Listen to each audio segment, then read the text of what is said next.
Good evening, ladies and gentlemen. We are live from Mike Van Zerk Field here on the campus of Palmetto High School for tonight's exciting Tiger baseball action against the visiting Braden River Pirates. And this is Bill Britt bringing you the play-by-play along with my sidekick, JV coach Chris Conboy. Chris, great to have you in the booth finally. Thank you, Bill. It's a pleasure being here. Really excited to have you here working the game. We have a great matchup tonight with Braden River. We'll get right to the action. Trace Goforth on the mound from the windup and fires a strike right down Main Street to bring the count to 0-1. Chris, Trace showing excellent control all year.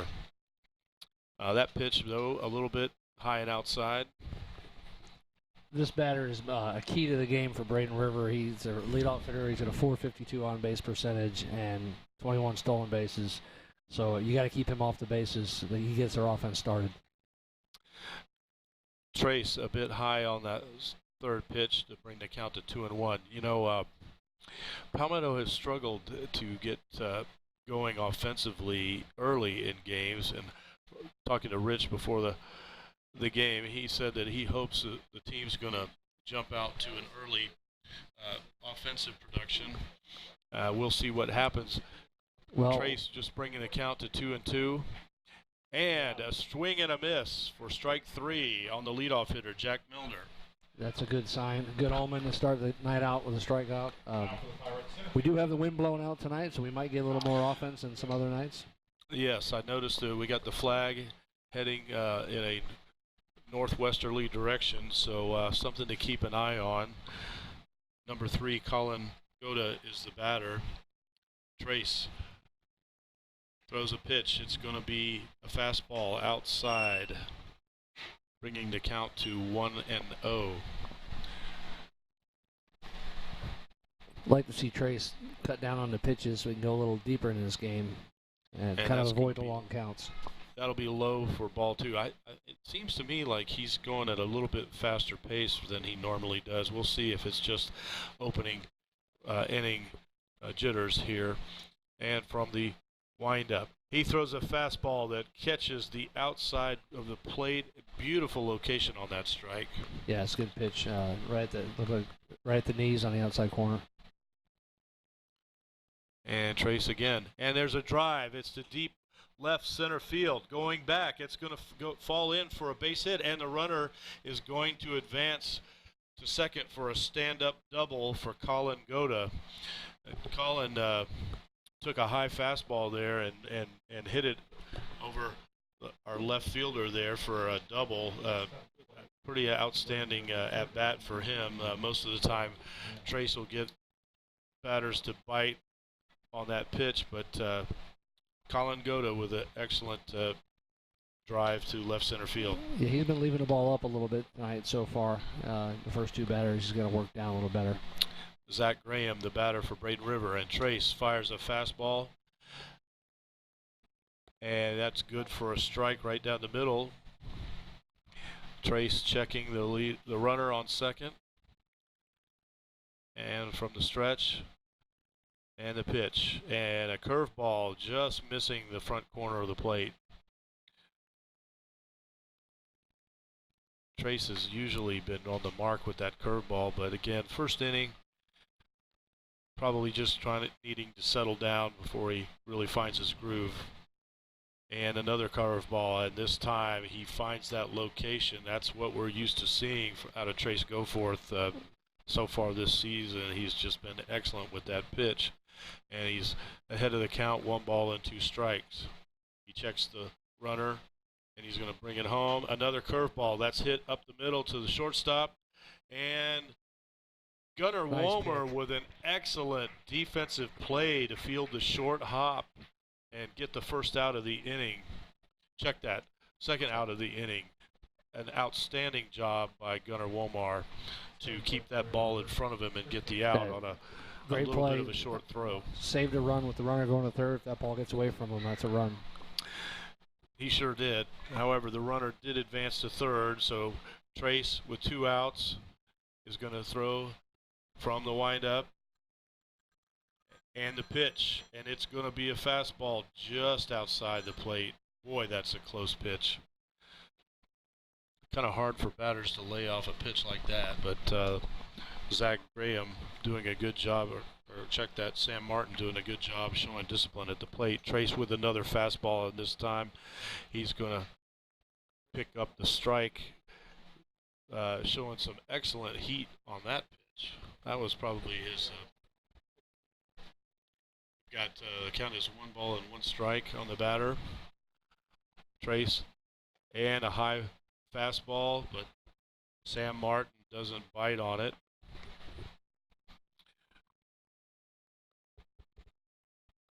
You know, I think at times Trace shows a kind of a disposition that he likes throwing out of the stretch. I think you made a good point noticing he seemed to be working a little faster tonight. I think he's got a little adrenaline going, like you said, the first inning, nerves, adrenaline, whatever you want to call it. We get out of this inning with no runs, he should be able to settle down. And the pitch, and razor thin margin. That's a ball. Boy, that's a tough pitch to lay off if you're a hitter. But Sam Martin showing excellent control to wait on the pitch, and the count is 2-2. And the pitch and a curveball, and that's going to be a pop fly in the infield. Gunnar Womar coming over to make the play, and he makes the play nice right at the dugout for out number 3. Great defensive play of good Gunnar inning, Womar. Good inning for Gunnar. At first, that inning saved a run and then made a great play on the pop-up. Yeah, I noticed Trace, picking up the pace, but once that runner advanced to third, he showed no fear there. He brought his A game on those pitches, and he's been through a lot pitching varsity since a 9th grader, and he's not flustered. He might get a little excited about a game and have a little adrenaline going, but it's not really nerves. It's just nervous energy from being excited about the game. As soon as he gets a sweat going, he'll be fine. I agree. I expect him to settle down in the second inning going forward. But great job by the Tigers defensively in that inning to avoid giving up a run. So Braden River on the mound is Calvin Hedgepeth. Yeah. Calvin Hedgepeth is the pitcher. I don't really have much information on him, but he's a lanky young man. Just so happens I do.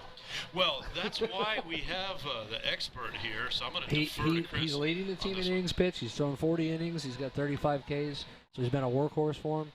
His record's only 3-4, so he's has some tough luck losses. He's a 2.24 ERA, and with 40 innings pitched, so he's had a good year. Yeah, that key stat that we seem to battle is that earned run average. The Tigers have struggled up and down this season offensively. Now, let's face it, we face tough competition throughout the year. Coaches were telling me that we have one of the toughest schedules in the state in terms of our competition. And we're 11-9, and still we're ranked 19th in the state. If that doesn't tell you the kind of competition that we face week in and week out, I don't know what. Right, and we've lost games to teams like Sarasota by 1 run, so we've been competitive in that with that tough schedule. Yeah, even in our losses, they've been close ball games, and these guys are battling, and as we head towards the playoffs, that's the kind of experience and determination you want to have out of your team to never get rattled. All right, Mason Jantz to the plate, and he fouls one off. Mason's got excellent speed. Definitely a plus speed guy. If we get him on base, good things will happen. He has to work on getting on base percentage up. Mason having an excellent year for the Tigers defensively. In all our broadcasts, he's always made an outstanding play. Let's see if he can get on base here. The second pitch, it's a fastball up the middle, hit to the shortstop, who fields it cleanly and makes a nice throw just in time to send Mason Jantz to the dugout. I tell you what, Mason's got some wheels down first base line. He almost outbeat that throw. He can flat out fly. He's fast, anywhere fast. And that brings up our second batter in the lineup, Byron Acevedo. Byron, a lefty, and the pitch from Hedgepeth, and that's going to be a fastball down the middle for a strike. Byron's not a big guy, but he's very strong, works in the weight room hard, he's got a lot of pop. From the windup, a fastball hit up the middle, and it's hit safely for a single as Byron Acevedo rounds first with a excellent hit up the middle to get on base. Shortstop, and that's going to bring up Harrison Thiel. And Harrison, likewise, having a great year defensively, and he always brings some excitement when he gets up to bat in the games we've covered here. So let's see if we can get a runner in scoring position here in the first inning. Harrison Thiel and Hedgepeth looks, and there's a high fly ball into left center field, and it is going to be fielded cleanly by the left fielder for Braden River, sending Byron Acevedo back to first. He just got under that. That was a hair away from being a home run. If he hits that ball about a quarter of an inch higher on the ball, that's gone. And that is going to bring up senior catcher Ty Hooks. Ty, an outstanding baseball player and leader for the team, and is having an excellent season. Let's see if he can do some damage here with 2 outs in the first inning. The pitch, and that's going to be a changeup, and Byron Acevedo gets a big jump on the catcher for Braden River and slides in with plenty of distance there for a stolen base to put himself into scoring position here. Picked a good pitch to go on, like you said, got a changeup, had a good jump. It's a good time to run with 2 outs. Good timing. If he gets caught, you start the next inning off with Ty. So now you got a guy in scoring position. Yeah, let's see if Ty can bring this runner in here. From the pitch is going to be inside. Excellent patience there by Ty Hooks. I know he'd love to get another fastball over the middle here. Let's see if he's going to get an opportunity to see one of those pitches. From the windup, Hedgepeth checking Byron Acevedo, and the pitch, and it's fouled off to the backstop.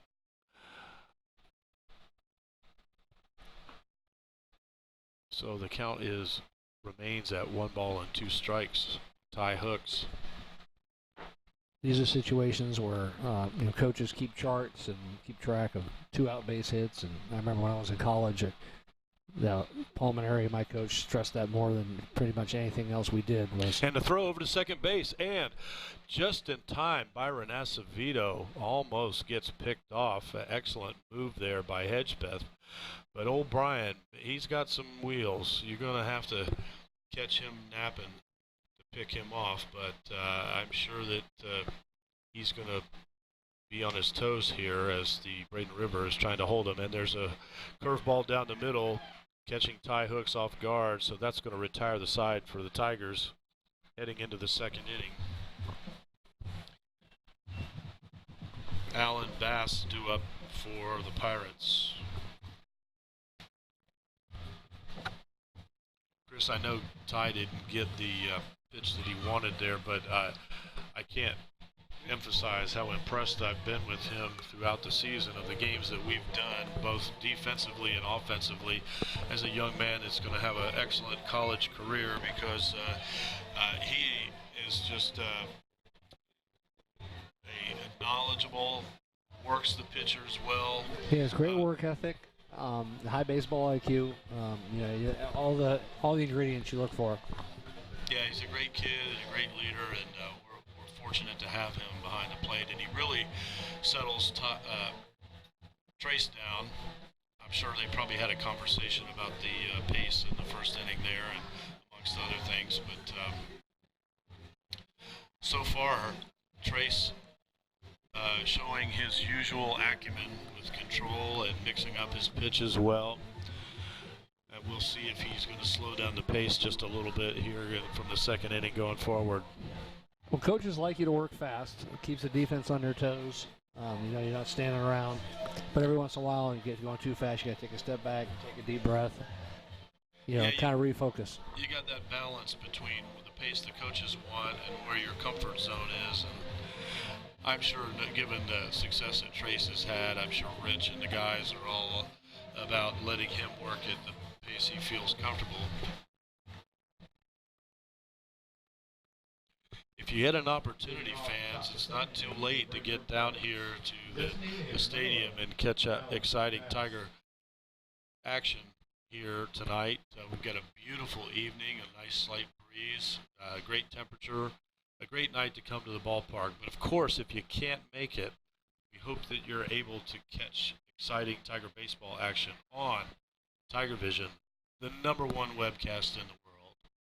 And Trace Goforth with the pitch to Alan Bass, and that's going to be outside for a ball on Alan Bass, the designated hitter. Coming with a pedigree, his family is quite a baseball family. I remember his uncle was quite a pitcher here locally many years ago.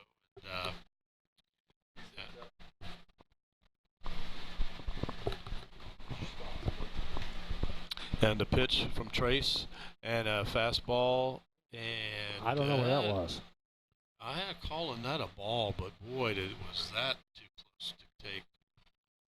That from here looked like a strike, and Trace with another fastball, and it's going to be ball 4. So Alan Bass drawing a walk on his first at bat tonight. That's going to bring up Cameron Goodrow. Trace is continuing to miss up with some regularity, which you don't like. It usually means you're rushing to the plate a little bit. So far, he's still a little high on his fastballs. I've noticed his pace has slowed down, so I'm sure he's going to find the mark here from the wind-up. A pitch, and that's going to be just outside the strike zone for ball 1. See if the Pirates. Just what we talked about with tight hooks, realizing that he's getting a little flustered and calling time and going out there to talk to him, get him restarted, refocused. That's what you expect from your senior catcher when he notices things are a little out of sync. Just a quick word of encouragement. And, the two of them on the same page throughout the season, I'm sure Ty will get Trace back in the groove. Okay, once again, Cameron Goodrow, the batter. Trace working from the stretch, and a pitch, a fastball just missing the mark outside. Check that. It was a strike call. This home plate umpire really does not want us to know what the call is. Yeah. Kind of calls the strikes in front of him. It was a ball, didn't he? Okay, 1-1 to count, and a swing and a miss for strike number 2. Cameron Goodrow. Trace following up that excellent pitch with a fastball going right past Cameron Goodrow. Count now 1-2. Trace, once again, he's going to step off the mound. I think he's going to check signals here with tie hooks. Checks the runner on first base. And stretch and a pitch, and set up for a pitch outside. I think maybe they were looking to see if Braden River was going to be aggressive from the base paths. You mentioned earlier that they are a team that likes to move the runners around a lot. Yeah, they've run a lot more than Palmetto has this year. Trace with the pitch, a fastball, a swing and a Great miss, pitch. and a strikeout for Trace. Goforth sending Cameron Goodrow to the dugout. Excellent job working that batter, and that's going to bring up number 12, Carson Goda. You know anything about this young man? I do not. I know the Goda family has been involved in youth baseball for years. Their dad. And a fastball. It's hit high chopper up the middle and fielded cleanly, and the runner just barely making it for the throw in time. I thought he had him. Boy, it certainly looked like he had gotten it there in time.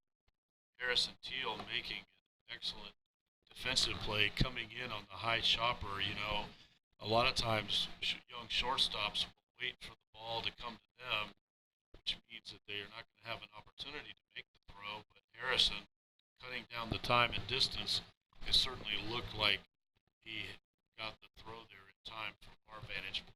Rich going out to consult with the umpire. I think he's probably let him know that he didn't agree with that call, but nevertheless, 2 runners on with 1 out here in the second inning. So Trace in a little bit of a pickle here. Let's see what we've got. He's checking the runner at second, and the pitch, a fastball down the middle. That's going to be out there on 17th Street somewhere. Heads up if you're driving by. Watch the windshield. That's going to bring the count to 0-1. And it looks like we've got Sean Vitug as the batter. Trace checking the runner at second. And a pitch and a fastball outside. And runners are going to advance on an errant throw there. Ball being in the dirt.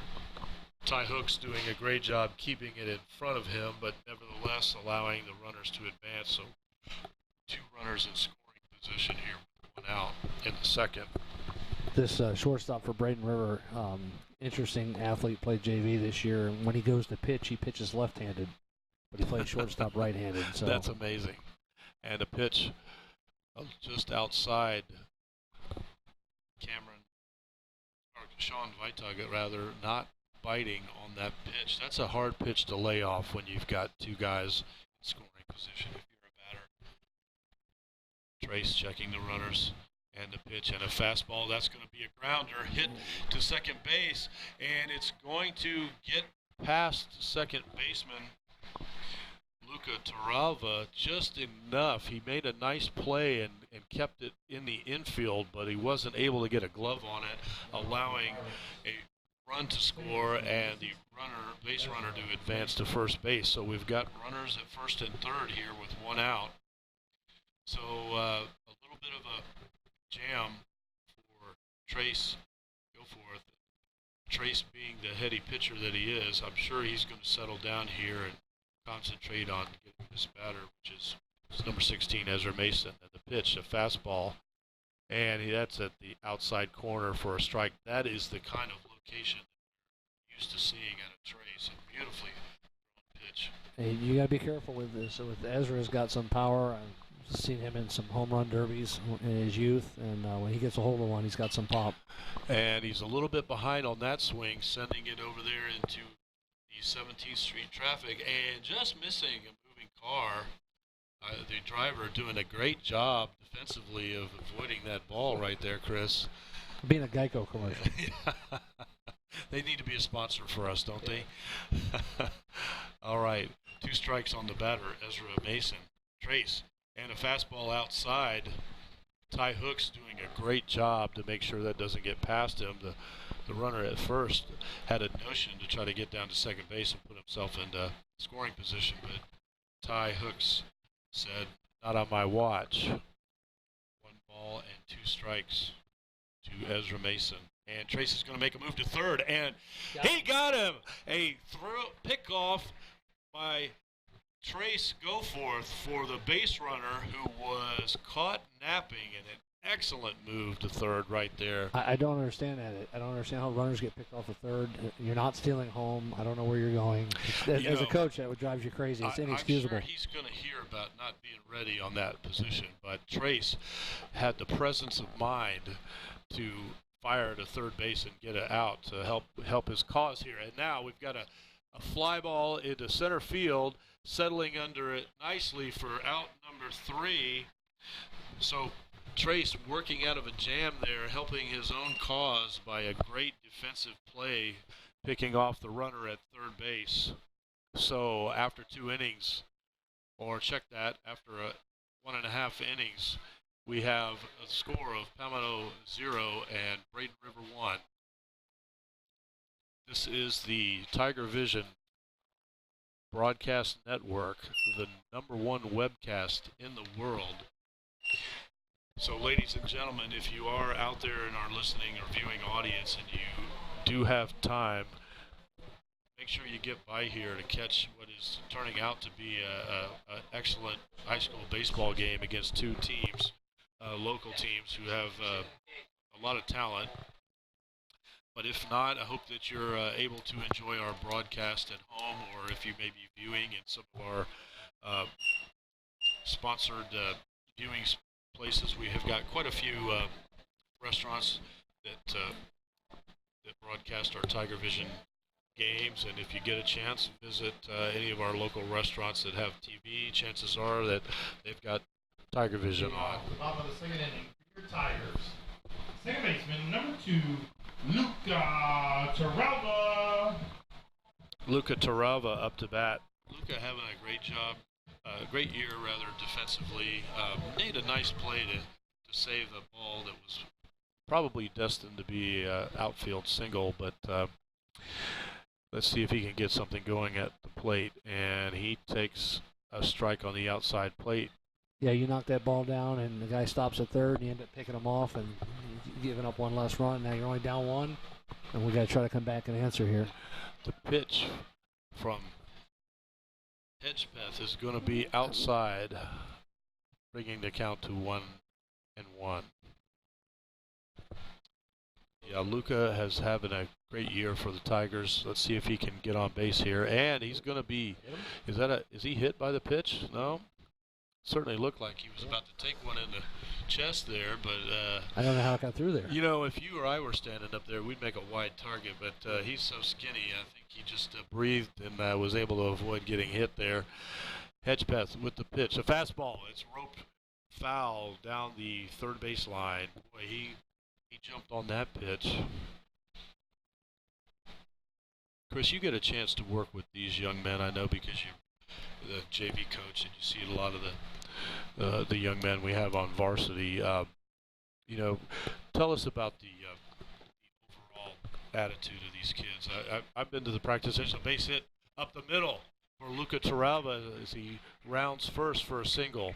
I've had a chance to see some practices, and I really enjoy watching them work. Yeah, I've been really impressed with this, my first year being involved with the program, with the work ethic throughout the program, from 6 o'clock in the morning, weightlifting, working. I think we work probably as hard as any team. You know, on a game day like today, Coach Glass will have the guys out here doing infield rotation, batting practice rotation. They're out here for, sometimes we'd be out for 2 hours before a game, getting reps, trying to get a lot of development. A throw to first base. He's got a huge lead over there. And not going to catch base runner. He's got a very big lead. He's out past the cut. Harrison Teal Wow. not being fooled. Harrison taking a big lead. Let's see if they're going to send him. Oh. That's Luca. And I checked that. Luca taking a big lead. Mason Page taking a big cut at that fastball, not able to connect. Mason Page has been on fire since coming back up from JV. I think he's 5 for 7 since he's been back up with varsity. He's got 2 RBIs, 2 runs scored.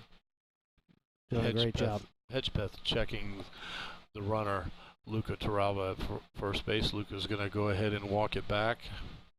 Let's see if this young pitcher, Hedgepeth, can stand a little pressure with some base runners here.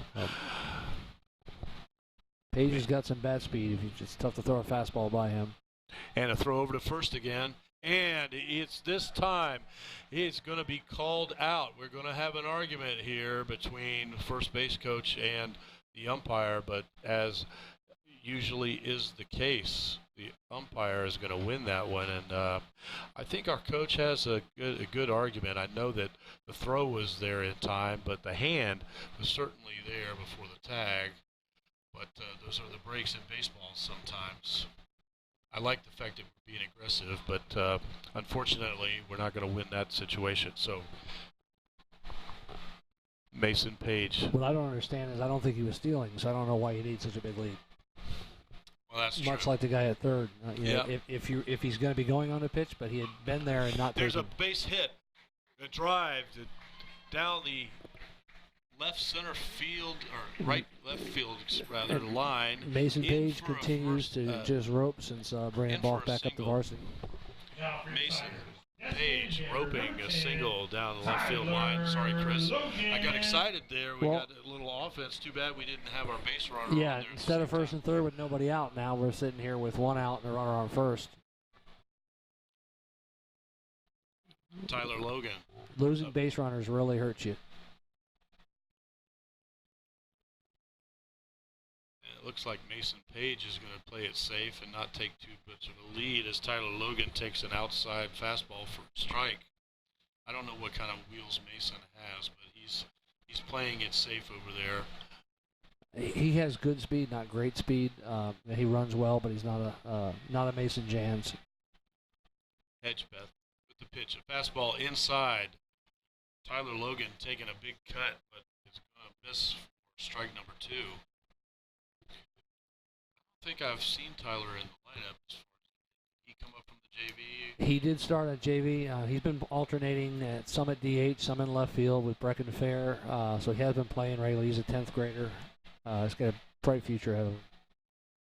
And a ball, and we're going to see Mason Page steals second base. He sides in safely, and boy, was that a close play.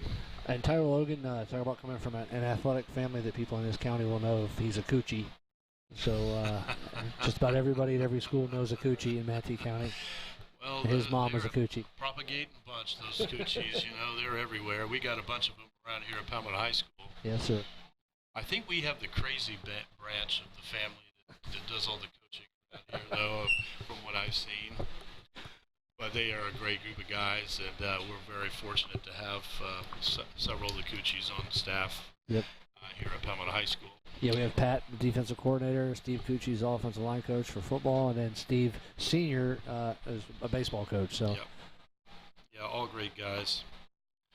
Mason Page sliding in safely to second base for steal is taking a good lead here, putting some pressure on the young pitcher Calvin Hedgebeth.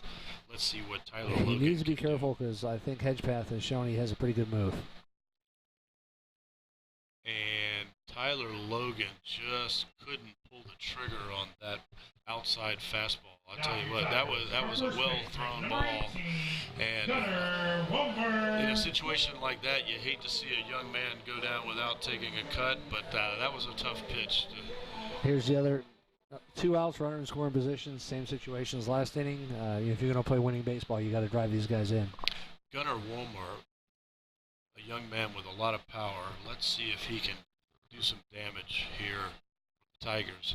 He takes a fastball up the middle, and it's a grounder to the third baseman who makes the throw and gets there in time to throw out Gunnar Wolmer, and that'll end the inning.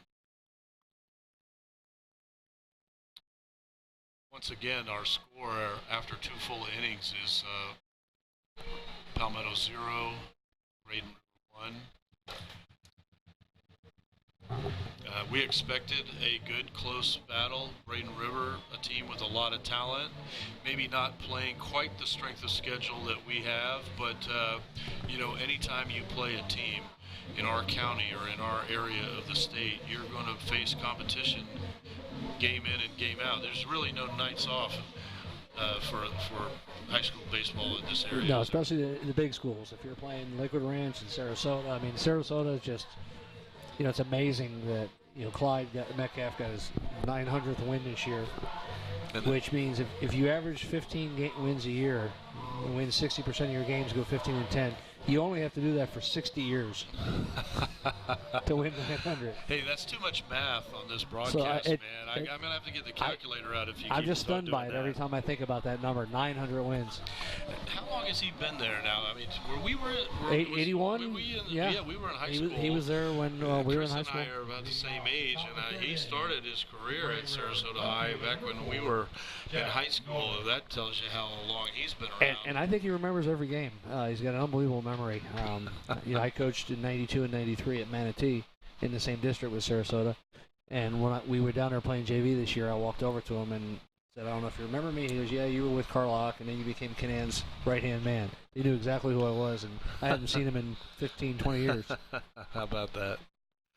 Well, if you're going to win 900 games, you better remember a thing or two along the way. Yep. Trace, go forth. And there's a fastball, and there's going to be a high fly ball. Let's see our right fielder, Acevedo, calling off Luca.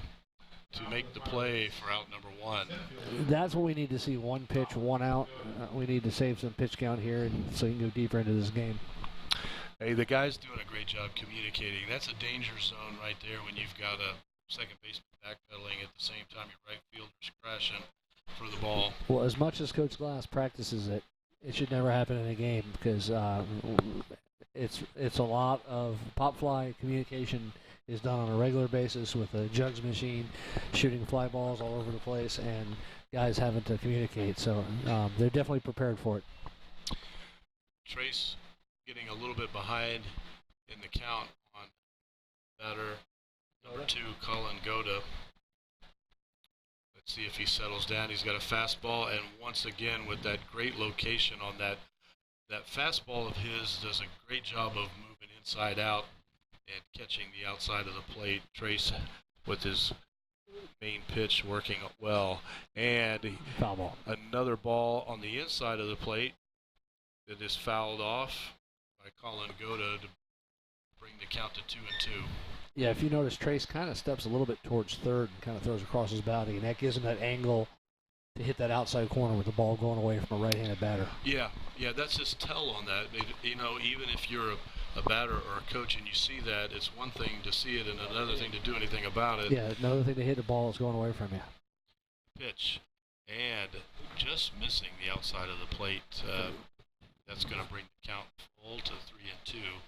Let's see what Trace and Ty Hooks have in store for young Mr. Goda here on the full count.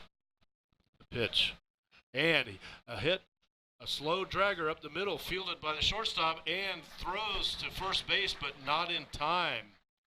So an excellent job by Harrison. I mentioned their speed with all their stolen bases, and you can see guys getting down the line. They do run well. You sure did, and I'll tell you what, most of the time, a ball that is played defensively like that will result in an out, but that young man got down first base line in a hurry. At some point, you have to make an adjustment, really, and when this is happening repeatedly, and really start coming get the ball. You can't stay back. It's that Trace, go forth. 2 or 3 ground balls now that they've beat out that really should be outs. I agree. Yeah, they're going to need to make some adjustments on that. Obviously, Braden River knows what to do. You can't expect the pitcher to do any more than get a weakly hit ground ball. That is correct. Trace ahead of the count. 0 balls and 1 strike with the pitch. A fastball up the middle, and it's going to be roped to left center field. And left fielder for Palmetto, Mason Page making the stop, but that's going to put runners at second and first. So Braden River with a scoring opportunity here, possibly with 1 out in the 3rd inning, bringing up batter Sam Martin. I just noticed Trace really handles the pressure well with base runners on. He almost seems to thrive on it. I know that seems strange, and throwing his fastball with great movement, and Sam Martin not having a chance at all at that one.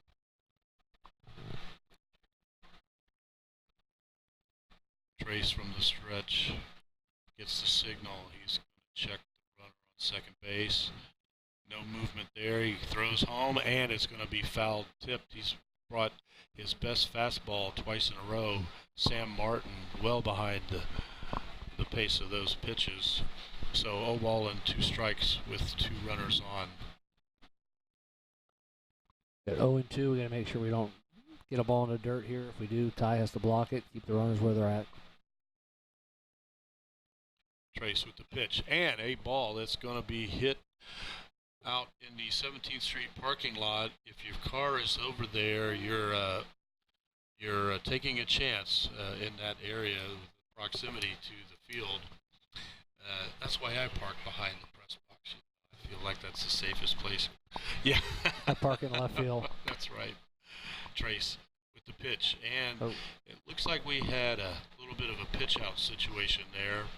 Second baseman, the base runner rather, looking like he might be attempting a steal down third. I know Chris made an emphasis on Braden River liking to move their base runners when they get opportunities. 1 ball and 2 strikes. Sam Martin, and a curveball, and Oh, very close call here. The first base umpire ruling that Sam Martin did not break his wrist on that one, but that could have gone either way there. Yeah, the check swing is every call you see even on TV. It could go either way every time. Whatever mood the umpire's in. Yes, that's right. 2-2 the count.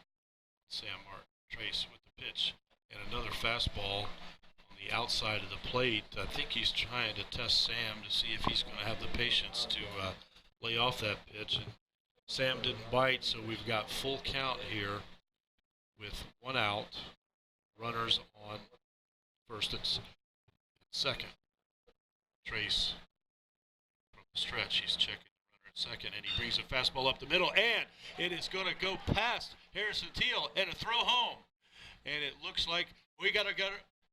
Oh, excuse me, ladies and gentlemen, I got a little excited there, but we had a potential pickoff by the base runner at second, but he was able to get back in time. I'll tell you what, a nice job of getting the ball into the infield in a hurry to hold that runner on third base. Mason has a great arm. Mason Page in left field. Seen him throw some guys out in He JV. jumped on that and got it to his cutoff man immediately. And you like to see that fundamental baseball situation when you. So now we got bases loaded, 1 out. We got to get a double play ball here. It's going to be tough because Bass runs well. It'll be tough to get a double play, but that's what you're looking for here. Maybe a ground ball right at somebody. Yeah, let's see if we can get into a double play situation here, hopefully, and end the inning. But designated hitter Alan Bass to the plate with bases loaded, as Chris said. And Coach Glass elects to play the corners in, so they'll go home if the ball's hit the first or third to get the force there. Second and shorter playing back, they'll try to get the double play, get out of the inning. Trace go forth. And a nice arcing curveball. Alan Bass way out in front of that one. A great time to change up the pace because Trace has been throwing a lot of fastballs here. 1 strike batter, Alan Bass. And he comes back with a fastball that just rakes the outside of the plate. I tell you what, he has a consistency with that pitch, and batters don't like to see that because that's a tough ball to hit. 0-2 is the count. Trace. And another curveball, and in the dirt, Ty Hooks making a great defensive play to keep the ball in front of him and preventing any advancement by the base runners. The pitcher has to have the confidence that their catcher is going to block that, to throw that 0-2 breaking ball in the dirt with the bases loaded. Yeah, these two work well together. Trace, once again, with the pitch and another outside fastball. I think he was trying to see if Alan Bass might chase that one. He had a pitch to burn there. I don't know if it's intentional. He seems to be kind of yanking the ball glove side a little more often than he usually does. I don't know if it's something where they think they can get the Braden River hitters. If he gets Alan Bass out, we'll say that was intentional. And a throw to third.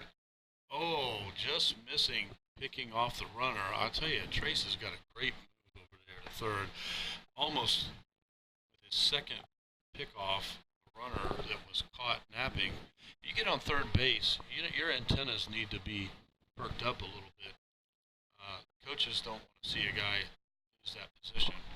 And Trace missing the plate to run the count full, 3-2. From 0-2 to 3-2, and I got nowhere to put him, bases loaded.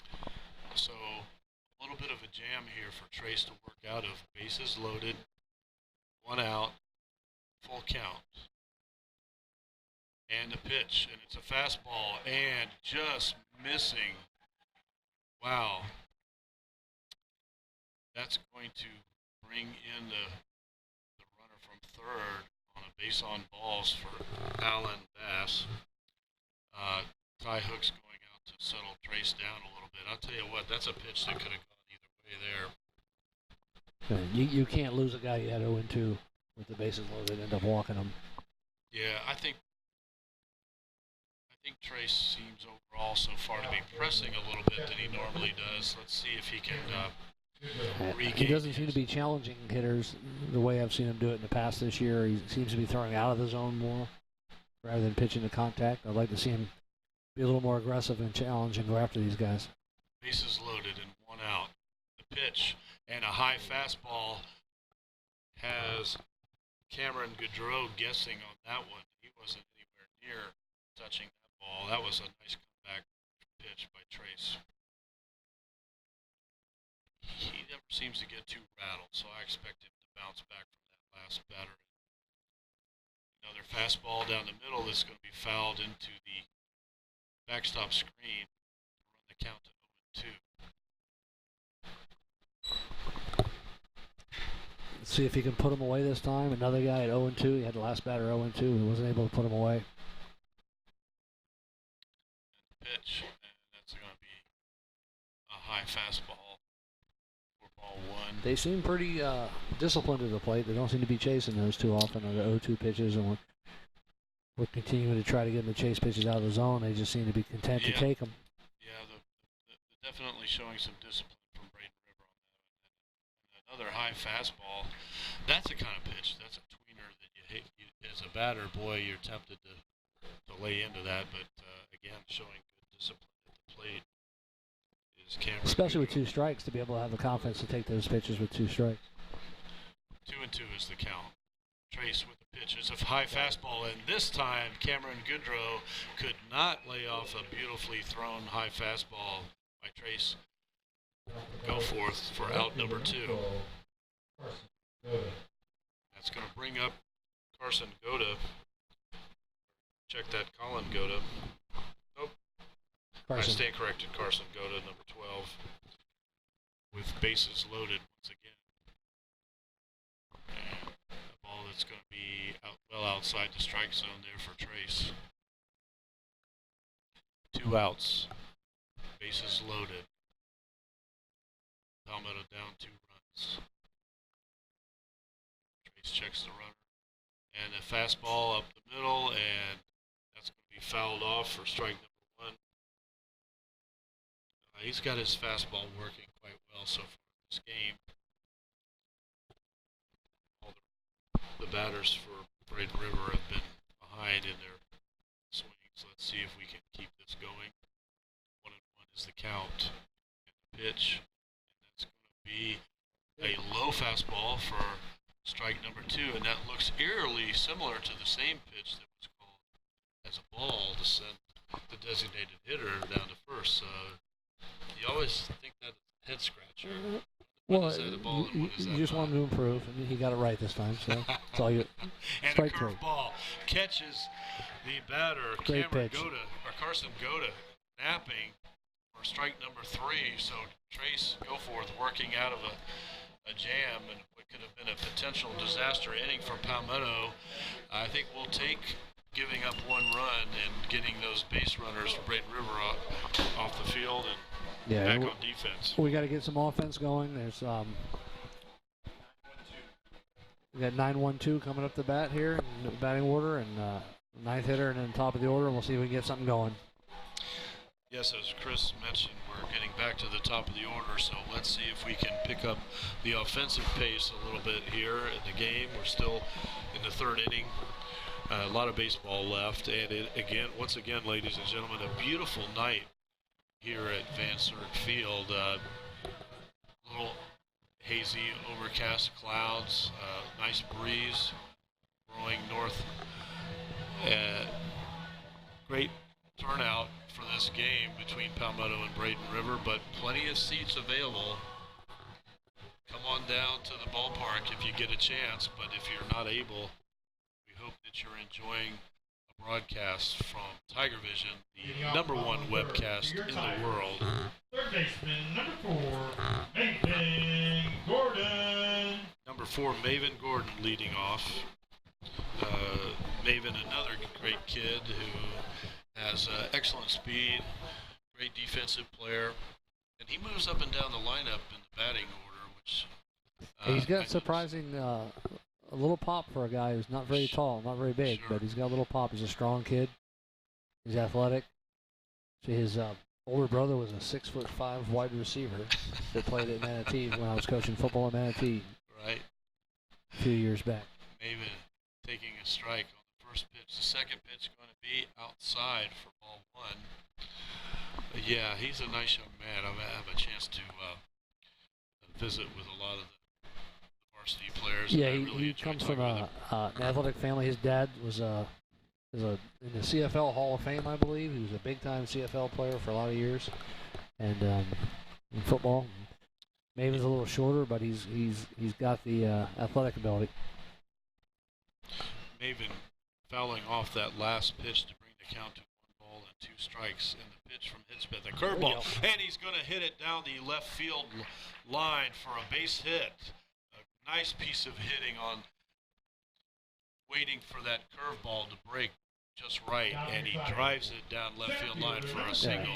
The guy we want to get on base. That's what we need. We need to get somebody with some speed on base. The top of the order coming up. We'll see if we can not get picked off or caught stealing and maybe put an inning together. Let's see if we can get some offense going here.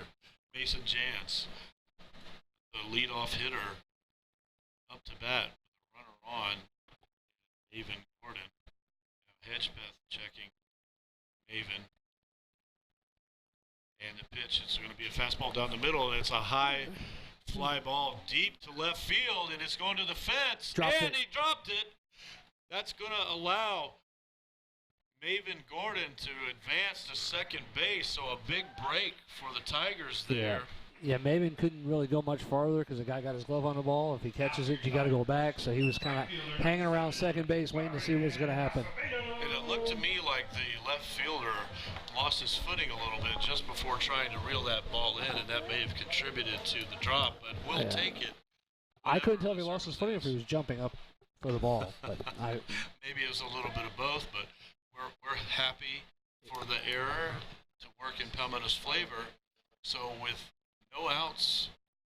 And no outs, and the pitcher who's second time through the order, he's getting the ball up a little bit now. We got 2 good swings on him, the last 2 batters. So I'd be real surprised if Byron doesn't get a good hack in here. Byron Acevedo with a runner in scoring position, and he's done well with runners on so far this year. So let's see if we can move Maven around and get a run here in the 3rd inning. Byron, a lefty.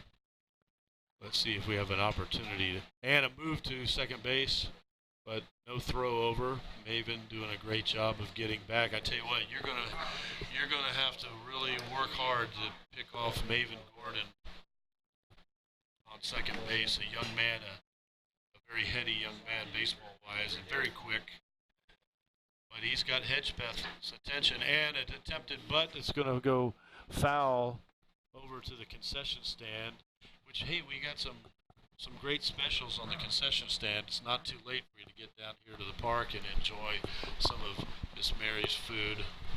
And anybody who knows me knows I'm not a big fan of the sacrifice bunt, but I don't mind that. He's bunting for a hit there with runners in first and second. If he gets it down, even if they get him out, he moves the runners over.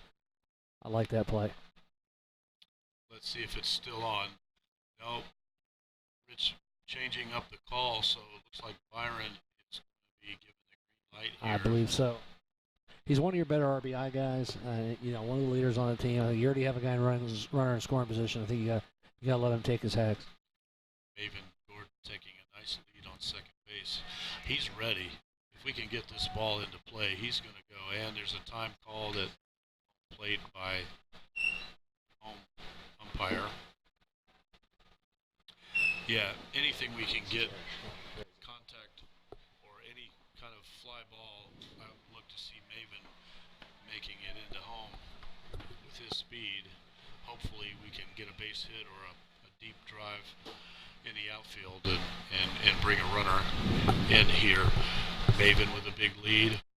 Hedgebeth checking, but he's going to throw home, and a ground ball to second base. He checks over and throws Byron Acevedo out, but Byron advancing runners. So with 1 out, we have 2 runners in scoring position. An excellent opportunity here for shortstop Harrison Teal. And you tell your left-hander hitter in that situation, you got to pull the ball and move him over.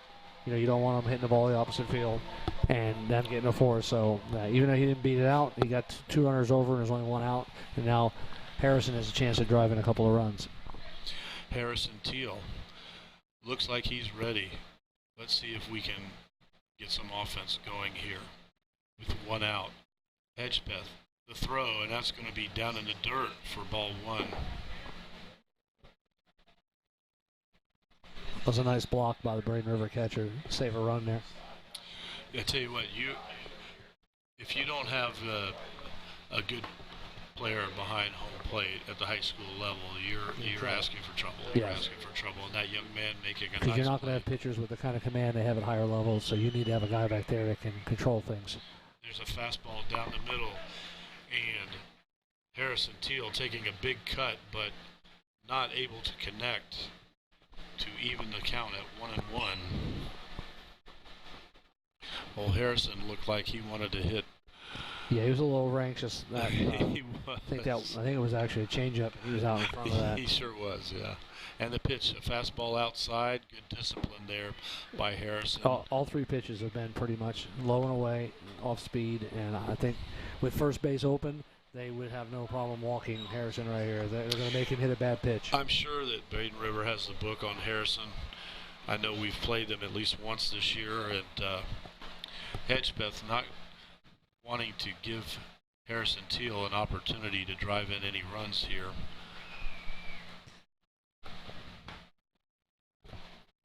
Nathan Gordon taking a good lead at third base.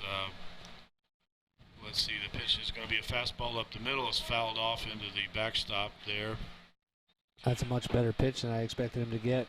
Kind of missed that one. I think he probably wishes he could have that one back, Harrison. Oh, I'm sure that he does, but that got a lot on the plate compared to the other pitches he's seen in this at-bat. But now the pitcher's back in it with 2 strikes. So he might go for him. Maybe he'll make a mistake and hang a ball. We get a big hit. 2-2 the count on Harrison Teal. Hedgepeth with the pitch, and it's a high ball. It's going to be hit between third and shortstop for a single, and we're going to have a holdup for the runner, Mason Jans, making the round, but thinking the better of it. I think Rich probably put the brakes on, which was wise, because that ball was picked up in a hurry by left fielder Jack Milner. It was hit hard, and he charged it aggressively. And the general rule of thumb is if the runner doesn't get to third base before the outfielder has it, you hold him up. So he wasn't to third, Jans, by the time the left fielder picked it up. So you don't want to run yourself out of a big inning there. And now you've got good speed at first. Maybe you can look at a first and third steal situation here. That's probably what Braden River is talking about right now out there with their coach. How they're going to defend the steal here. And Braden River having a powwow at the pitcher's mound, bringing the infield in to talk it over with the situation, which is a good time for them to do so with 1 out.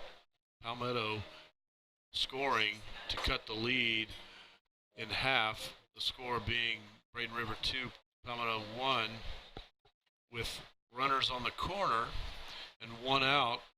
That's a time you want to bring your young players in and make sure you're going over situational baseball.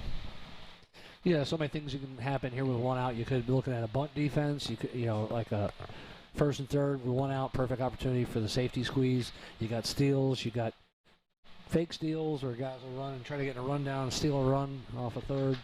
So you got to go over all the different possibilities. Senior catcher Ty Hooks to the plate. This is a situation you'd love to see him in.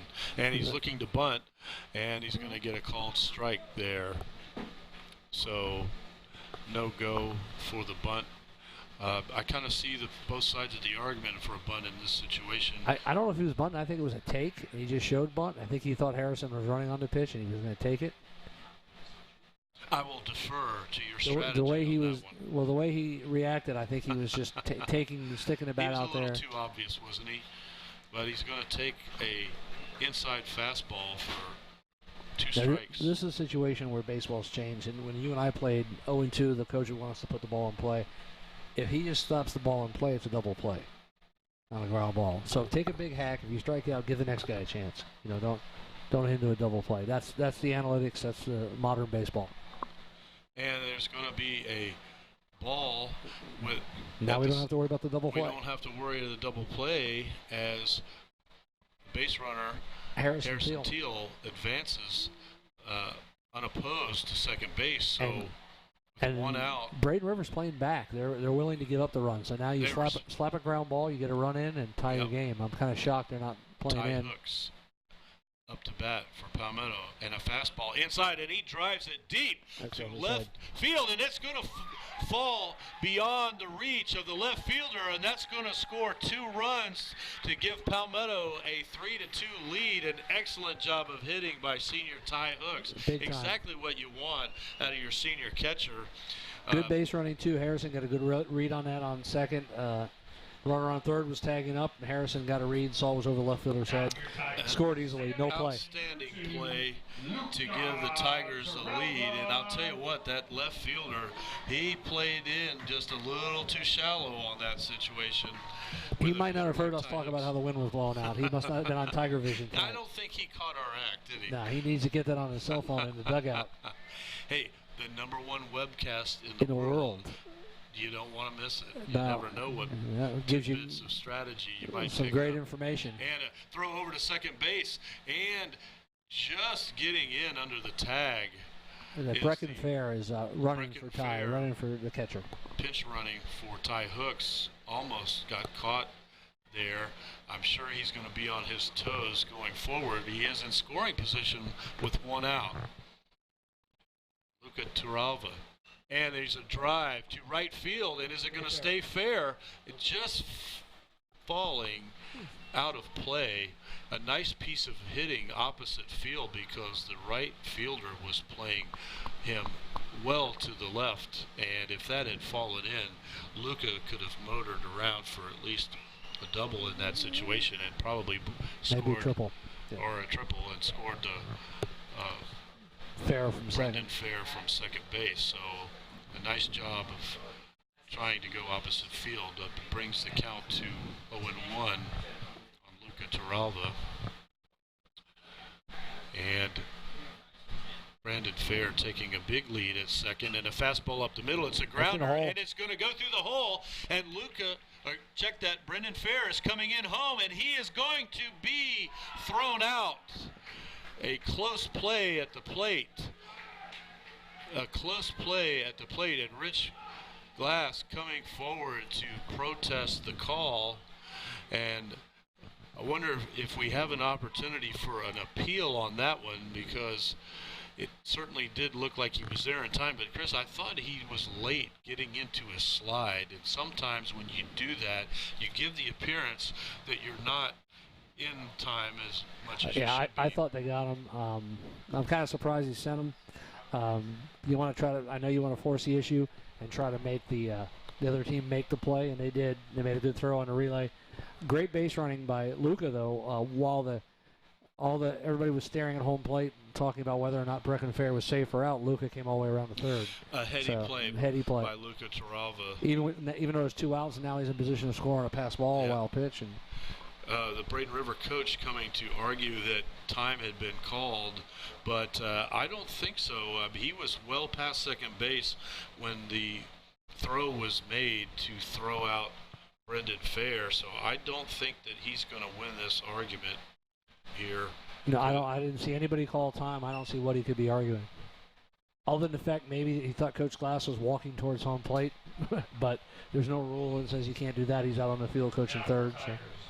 You can't blame it. I think if you're coaching that situation, you at least, ask the question, Give it a shot. Give it a shot. Yeah. But to no maybe avail, we'll get him back at second. Just a heady he realizes that's a big play for Turalva to get over to third. Yeah, just a real smart base running.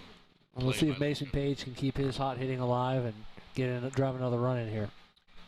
Mason Page with 2 outs, but a runner on third, an opportunity to drive in another run here and increase the lead for the Tigers. Hedgepeth, the throw, it's a fastball up the middle, and that's going to be fouled back behind. He just missed that. Plate. He just missed that. And we've seen Mason put on some displays in batting practice, hitting balls into the parking lot out there. He's got as much power as anybody in the program, even though he's only a 10th grader. He's got great bat speed. Situation with 2 outs. Let's see if Rich just says, hey, give it your best shot here. If you see the pitch you want, take a swing at it. Let's see if we can pick up this run here with 2 outs and get a little more more of a lead. And the pitch, and it's going to be down in the dirt, a nicely If played they're ball. smart, they won't throw many fastballs. Well, I wouldn't be surprised if you could see a steady diet of changeups like that last pitch down low. He's an aggressive hitter, trying to get him out in front, slow his bat down a little. Mason Page, 1-1 is the count. Looking for a fastball to take for a ride here. Let's see if he's going to see it. And the pitch, and it's a fastball which he hits foul once again behind home plate. So he's ready for the fastball, and Hedgepeth not backing down, giving him an opportunity to see his fastball. With 2 strikes, you might see a little change in strategy by the pitcher here. Yeah, maybe they'll pull a little short in the dirt and get a wild pitch, and we'll get a run in without having to even do anything. That would be great. And the pitch, and it's going to be a base. Oh. A hard hit drive down the first base line, fielded nicely by number 11, Good contact. Alan Bass, making the play to retire Palmetto, but the damage done. The damage done. Palmetto Tigers take a 3-2 lead, and a great job of base running and hitting there. Even though we didn't score on that throw to home, I love the aggressiveness. I believe being aggressive is the way to go at the high school level. You've got to test the abilities of defense at all times, and without taking any chances, you will never enjoy the moments of victory. So I love the aggressive nature that Coach Glass has in this ball game tonight, and our aggressive play has allowed us to take the lead 3-2. Trace Goforth still on the mound, doing a great job. He's settled down after the first couple of innings. We were noticing Trace just moving at a pace that is a little bit quicker than what we normally see from him, working out of a jam in the last inning. Trace, always a cool customer on the mound, not getting phased even when bases were loaded, and doing a great job of working it out of that situation. And now with a lead, Trace to the mound. Let's see what he's going to do here. And he throws to the shortstop, number 5, Sean Vitug, and that's going to be a called ball. And the pitch, and a fastball up the middle, a high fly ball into right center field, and Byron Acevedo settles under it nicely for out number 1.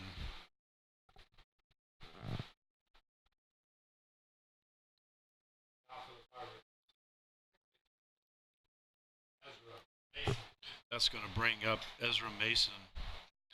As Chris said earlier, Ezra, a young man with a lot of power, somebody you got to be mindful of at the bottom of the lineup. But Trace coming with his best fastball, and that's going to be in for a strike. So Ezra not quite ready to see Trace's fastball on that pitch, and he comes back with a high fastball on the outside.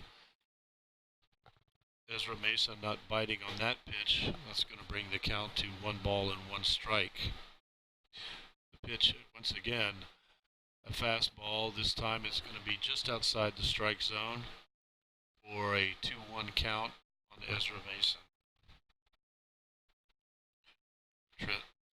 Trace throwing again, and that's going to be outside, bringing the count to 3-1. And Chris, it looks like Trace is starting to pick up his pace again. Maybe he's feeling that now is the time to pick up the pace on the batters. And on that pitch, a nicely thrown fastball, Ezra Mason was guessing, and that's going to bring us to a full count here with 1 out. Full count 3-2 to Ezra Mason. And Trace checking the signal here from Ty Hooks from the windup. And the pitch, and it's a fastball right down the middle, and it's a high fly ball into center field, and center fielder for the Tigers. Who is that? Mason Jans. Mason Jans. It's tough to get a ball to drop in our outfield. With Acevedo and Jans With the and speed Mason that Page, we have a very athletic, active, aggressive outfield, and they cover a lot of ground out there. Nate Mason was there in plenty of time to make that play. This is what you want to see out of your center fielder, being such a crucial And player Trey still continues to pull a lot of balls to the glove side. He's missing glove side a lot, probably 80% of the time. I'd like to see him challenge these guys a little more, and maybe nibble a little less, and try to conserve the areas again, glove side again. Yeah, we said earlier, we're noticing a little bit different rhythm from him tonight, and I don't know if that's by design, but usually he's got a slower pace, which means he's not pulling himself in that direction that you've noted, and maybe we'll have to talk to the coaches and see if they've wanted him to change up his pace on the mound a little bit. And he finds the groove on that pitch right down Main Street for a strike, running to count to 3 balls and 1 strike with 2 outs here. And the pitch, once again, and a fastball that's a grounder, hit to the second baseman, and it's misplayed, but he is not going to be able to pick it up in time to make the throw, so there's going to be an error right there by Luca Torralva. That's a backbreaker. I mean, a pitcher who's getting up there in pitch count, and you get a quick at-bat and get the out, and now, it turns into an error, and it looked like Luca was on his heels thinking that ball was going to hop right to him, and it took a little bit of funny hop. I'm sure that the coaches are going to go over that with him when they get back into the dugout. Yeah, you got to be aggressive and come get the ball and pick out your good hop. Don't let the ball play you. And Trace with the pitch well outside. So again, missing glove side consistently. With the glove side consistently, so hopefully they're going to make an adjustment here. But nevertheless, 2 outs with a runner on first.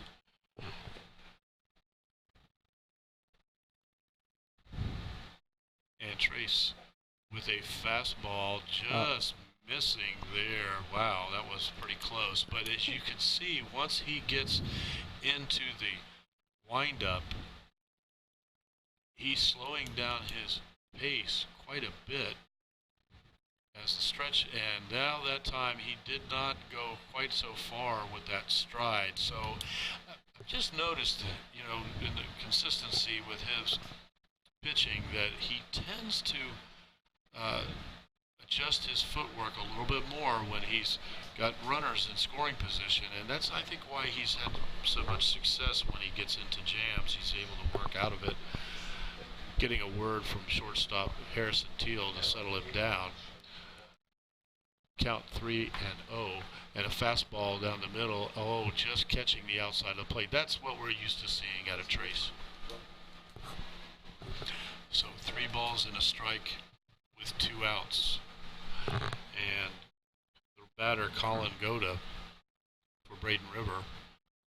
The runner on first, and he's going to make an aggressive move to second, but the ball was fouled off, sending him back to first base. Chris, as you pointed out so well early in the contest, Braden River very aggressive on the base paths. And now 3-2, 2 outs. I'll be going anyway. I'd like to see a pickoff throw over there. Maybe get a guy leaning. 3-2, 2 outs. He's going. Hold the ball a long time. Maybe throw over to first. And another rundown and another foul ball. I think we're going to wear this runner out. So by the time he does get an opportunity to go down there, maybe we'll be able to throw him out more easily. But I noticed just what you pointed out, an excellent job of scouting this team by Coach Chris Conboy, noting that Braden River loves to be aggressive. And he's not taking a big lead either. That's the trick. And he's going to go again, and another high fly ball into right field. Byron Acevedo settling under it nicely for out number 3. So Palmetto works out of a little bit of a situation there. Take it back into the dugout to go. You're at the point now where we just have to start looking at the pitch count, which I don't have, but I know it's getting up there for Trace. I don't know how much longer he's going to be able to go. Hopefully get another inning or 2 out of him. Yeah, I think what the coaches have said, once you get to the inning number 4, they take a hard look at his pitch count because, as everyone probably understands, the basic strategy is you don't want your pitchers going too deep in any contest. You got to save arms. It's a long season. We've got the playoffs coming up. Trace, being the pitch player that he is, doesn't want to come out, but at the same time, you have to consider long-term. There's also situation. some baseball truths that have been learned over the years now, as analytics has taken over. That the third time through the order, batting averages against a pitcher skyrocket. Sure.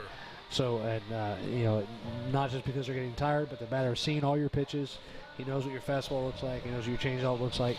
So anytime you get in the third time through the order, if you're not dominant going into it, it's time coaches think, let's get a fresh arm in there, someone they haven't seen yet. No, those are excellent points. All of us baseball enthusiasts have said for years, that if you looked at the majors, the old timers, all their pitchers, they didn't have middle and short relief. So you'd see pitchers go 8 or 9 innings, and by that time, all the runs get scored in the very late innings because the batters had an opportunity to see. And that's going to bring up number 10, Tyler Logan, with a high fly ball to center field. To the warning track. Get it to the warning track, but Braden River, center fielder, making the play for out number 1. Now for Tigers, first baseman, number 18, Gunnar Wilford. Hedgepath, on the other hand, really doesn't seem to have thrown that many pitchers. Seems like he's got a lot of early swings in at bats, and he hasn't run his pitch count up on the guy, so he's probably going to go a little bit longer than maybe Trace will. But let's see if Gunnar Womar can connect. Gunnar with a lot of power. Be nice if he can get a pitch that he can drive in this at bat. And that first pitch is going to be down in the dirt for ball number 1. Once again, the Tigers taking the lead in the last inning to go up 3-2 against the Braden River Pirates. And the pitch, and there's a ball, and it's going to be foul. It's kind of hard from here at this time of night to see exactly long strike what it is. Down the left field line. Yes. Hard to judge the left field pole from here with the backdrop of the evening as it is, but Chris, with the excellent eye on that one, able to tell that was hit foul. I got a better angle. Yeah, you did have a better angle. Thank you for admitting that. And that's going to bring the count to 1-1 with 1 out. Gunnar, a guy who, if he connects, can really drive the ball. Let's see if he sees a pitch, and there's a low fastball that's going to get past the catcher here, but no harm, no foul with no runners on. Gunnar doing a great job of laying off of that one. That's one that batters like to chase on occasion, but love to have an opportunity here for Gunnar to connect on a pitch. It's 2-1 count. It's a good hitter's count here. He can be aggressive. And the pitch, and there's a fastball. Gunnar just missing on that swing, taking a big cut, but not quite. He got the pitch he wanted and just missed it. Like you said, fouled it straight back. One of those times where you hit the ball a hair higher on the ball. It's probably a line drive in a gap. He had a good swing at it. 2-2 the count, and a curveball, which he does a nice job of fighting off to stay alive at this at bat. That's one of those tricky pitches coming inside out. Gunnar doing a nice job to fend that one off. 2-2 is the count for Gunnar Womar. Hedgebeth doing a great job for Braden Rivers thus far in the game. And a fastball is going to go opposite field and goes to the first baseman for out number 2 in the inning. Gunnar Womar grounding out. And that's going to bring up number 4, Maven Gordon, who's at bat. Maven scoring at the last time out, advancing to second and then to third, and with the drive to left center field, scoring what would be the go-ahead run. And the pitch by Hedgepeth is going to be well off the mark for ball number 1. This is a great situation to have a kid like Maven up with 2 outs. he's going to see a pitch he might get a chance to swing on, and he hits a grounder down to the third base line, and it's going to go through the glove of the Braden River third baseman to give Maven Gordon a single. Kind of crossed him up. He didn't know whether she tried to backhand that or get in front of it, and kind of got off balance and made it a tough play. Maven really whipped that ball. I think that ran up on the third baseman faster than he thought, and he was not able to make the play. So Maven, in a situation, let's see if he's going to be aggressive and get down to second base with a lot of speed. Maven Gordon taking a lead. Hedgepeth going to make the throw over, but nowhere near in time. So let's see we've seen some good pick-off moves from him, so we need to be careful. With 2 outs, you don't want to get picked off here. That's right. Let's see if Coach Glass is going to be aggressive here with 2 outs and get Maven down there. Maven with a lot of speed. Hedgepeth checking. Maven Gordon. And the pitch, it's a fastball right down the middle, a little bit of a changeup. And I think it was just a straight change. He had Mason out in front. With the big cut. You even thought it was a fastball. That's how you know it's a good changeup. It looked like a fastball halfway in there. From our angle, at first it looked like a fastball, but he did take something off of that. Mason Jan's well out in front on that pitch, so 1 strike. And there goes Maven Gordon. He's going to be in there with ease. And a poorly fielded ball almost gives Maven an opportunity to run down third base, but he thought better of it. You don't want to take that chance. You're already in scoring position with 2 outs. You don't want to make the third out at third base, so that was a good decision by him to hold. Boy, did he get in there in a hurry, though. Boy, you better be on your toes as a catcher if you're going to try to throw him out. Showing a lot of speed. Here's the 2 out runner in scoring position situation. Once again, I've been talking about all night that this is where you win and lose games. Can you get hits in these situations? Drive in runs. The pitch, and it's a fastball down the middle, and it's going to be a swing and a miss, and the throw down to first base to retire Palmetto. Unfortunately, we couldn't capitalize on the steal by Maven Gordon.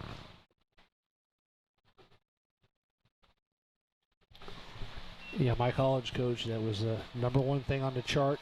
Every game, 2 outs, runners in scoring position. If you didn't get a hit, you don't want to come back to the dugout. Paul Maneri didn't like that. So he stressed that more than anything else.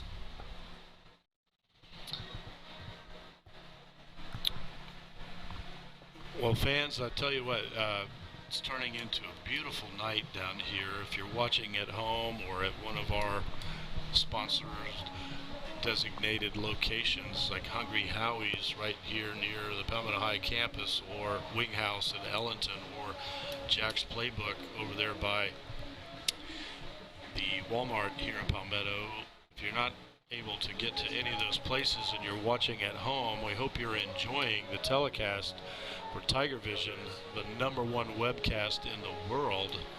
But if by chance you are close enough to get over to the field, you have an opportunity to see the closeout of what's turning out to be an excellent high school baseball game with a score of 3-2 in favor of the Palmetto Tigers. And it looks like we've got a pitching change for Palmetto. Coaches thinking it best to take Trace out after that last inning, and I think Chris and I both are in agreement there. He's getting high in his pitch count, so we've got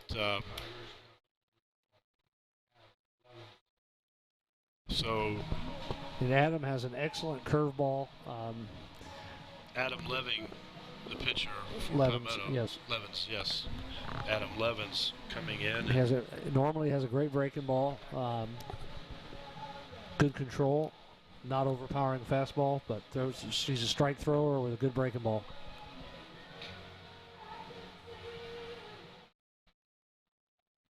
Leading off the top of the 5th inning, so far as third baseman number 22, Zach Graham. Ty Hooks going out to speak to Adam Levin. The infield just getting together there to make sure we're on the same page before Adam sees his first batter, number 22, Zach Graham. Zach is a pretty big kid, the kind of kid you don't want to let him see too many good pitches. Is a guy that could capable of tying up the game with one swing of the bat. Adam Levens, and he throws a well-placed curveball that breaks just on the outside corner. That's a tough pitch for any batter to face. If he's throwing that over, he's going to be tough to hit. And pitch number 2, a high fastball. He just blows that one by Zach Graham. Wow, that had something on that.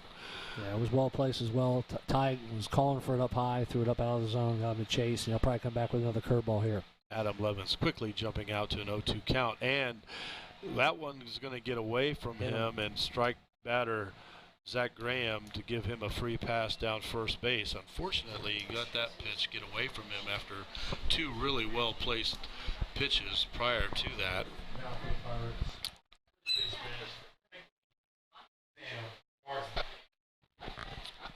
That's going to bring up number 19, Sam Martin, for the Braden River Pirates. So with no outs, a runner on first base, Adam Levin from the stretch, and they pitch a nice placed curveball, but just outside the strike zone. Ty Hooks once again with the due diligence to keep that ball right in front of him, not allowing. See if we can get him out in front of one of these curveballs, hit a ground ball to the left side, and turn a double play. All right, you heard the call from Coach Conboy. Let's see if we can make that happen. Another curveball. Ty Hooks once again making a good defensive stop, and that ball Coach Little, just missing the Coach Little's coming out to talk to Adam. He must see something that he's doing. He wants to talk to him about.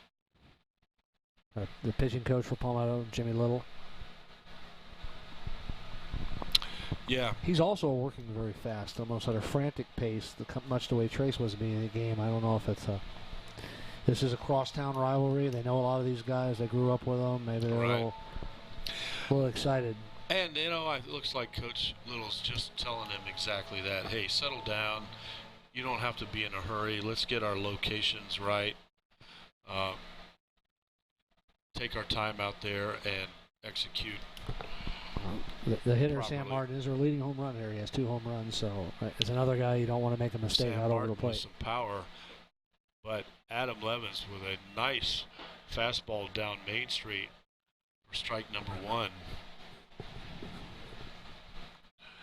And we've got a runner on first, but he's a big guy. It will be interesting to see if they're going to send him, as Sam Martin takes a big cut for strike number 2. Not from the looks of that lead. I wouldn't think he's going anywhere.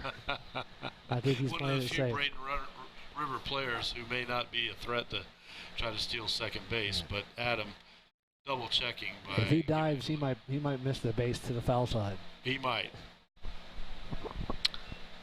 Adam with a fastball well outside, running the count to 2-2. I think it's 3-2. Excuse me, check that, 3-2. It's kind of hard to see our scoreboard this time of night. But full count on the batter, and a fastball, and a big cut, and Sam Martin not happy with himself as he was fooled by that pitch. A nicely thrown ball by Adam Levin to retire Sam Levin. 1 out with a runner on. And number 11, Alan Bass, the designated hitter, a guy you don't want to take too many chances on. Adam with a nice curveball. Wow. Just missing strike zone there. Ty Hooks all over that pitch.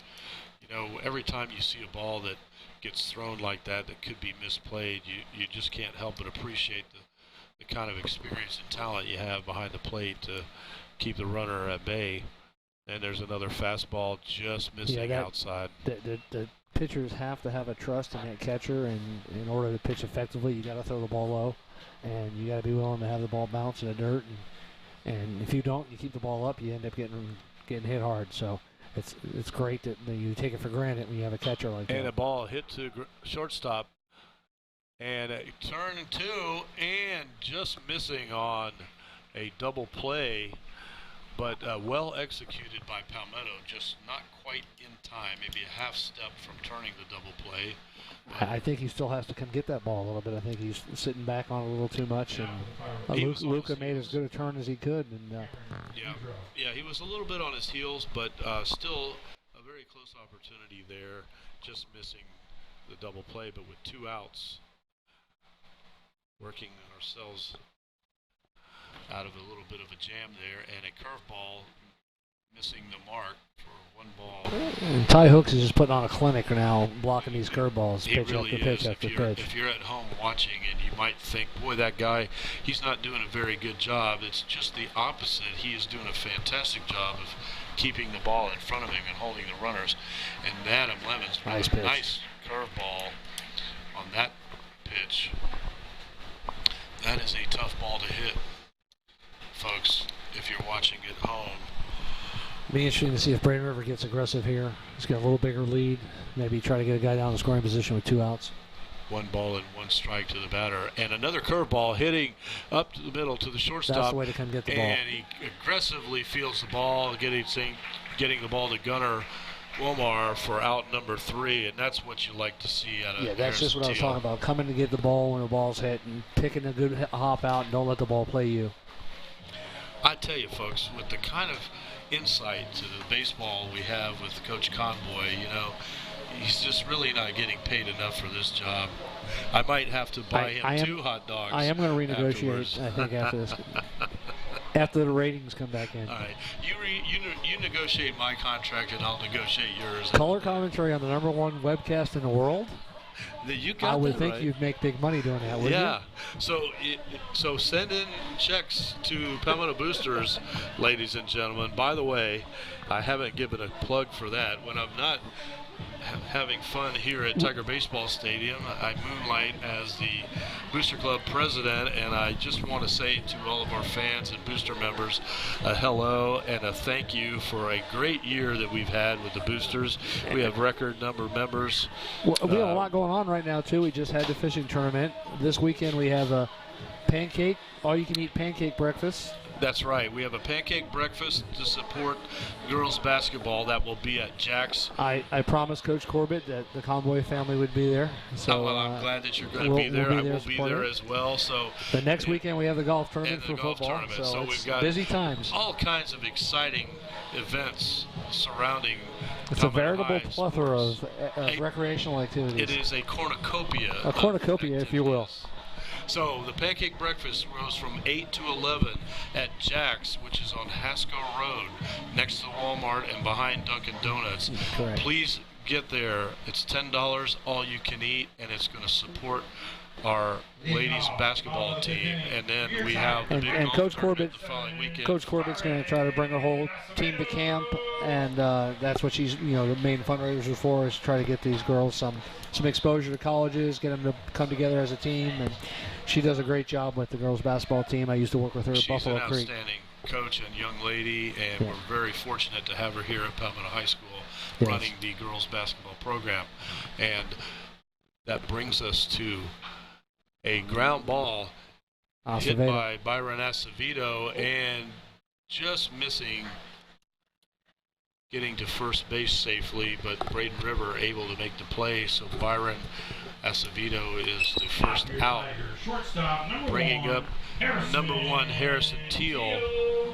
Once again, Palmetto with a 3-2 lead. Now would be the time to get some insurance. We do, yeah. We need some insurance here. We need to get some runs. And Harrison Teal with 3-4 coming up right now is the best time. Pitch and a fastball, low fastball, called for a strike. Yeah, I think Harrison thought that was down a bit. I thought he did too, but and he may be right. Saw it differently, as they usually do. And another ball that time, well out of the strike zone, bringing the count to 1-1. We've seen Hedgespeth quite a bit in this game, so if we're going to be aggressive at this stage, now is the time. And a drive to the third base side, and that's going to be fielded and then booted by the third baseman, ricocheting to the shortstop, but not with enough time to That's make the throw. That's just a tough hop. I don't know what he could have done. Looked like it just bounced up, hit his knee, ricocheted over to short. Whatever that's scored at, which will probably be an error, but regardless of a hit or error, the outcome for Palmetto is a favorable one as we have a runner on with one out here. And we'll see if we're going to get Harrison's got good speed. We may get aggressive here. We've taken advantage. There he goes. And he's going to take off for second, and the throw's going to be well high, and Harrison is going to slide in there with ease for a steal to put himself into scoring position. It's kind of ironic that Palmetto, who has not been known for stealing bases this year, is the team really taking advantage of the stolen bases against a team that has 50 stolen bases. We really have not been hurt by the stolen base because of, I think, their respect for Ty's arms from behind the plate. A very astute observation, Chris. Yes. Once again, your pay rate is going to be soaring after this game. And there's a drive up the middle. Oh, and a nice job by Harrison to avoid the potential of being called out for interference. It's just amazing that we can't stay back on Hedgepath, who's probably, I don't know if he's throwing the ball over 70 miles per hour. And we're just out in front and beating the ball on the ground for the most part. He's just done a great job moving the ball around and going from slow to slower. And he doesn't have an overpowering fastball, but he's been throwing that changeup and moving the ball around and throwing strikes. And he's really done a good job keeping us. Yes, this is a young man that is using all of his talents wisely because, as you say, he doesn't have an overpowering fastball, but he's done a great job of moving the ball around.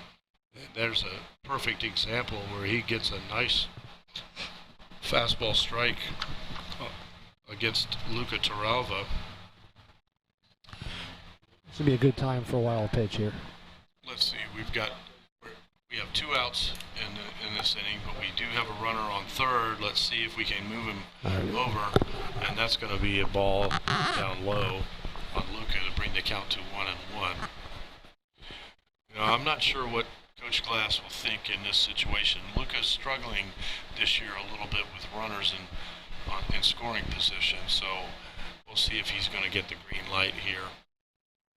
And the pitch, and he's going to lay down a sac bunt, and we're going to see a throw to first base. So I love the aggressive nature of the bunt there. Good time to try to execute one, but to no avail. Weren't able to get that down the line. And Hedgebeth making a nice play defensively to make the out. So yeah, he bunted it right back to the pitcher, and Hedgepath came off the mound. You know, you got to be an athlete and fill your position. That's what he did.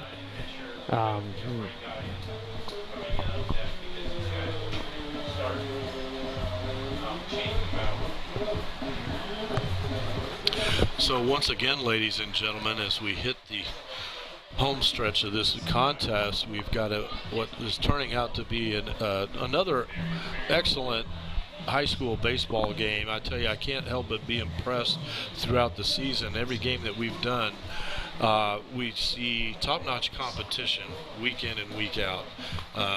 Well-played games, lots of talent on both sides of the field, as always.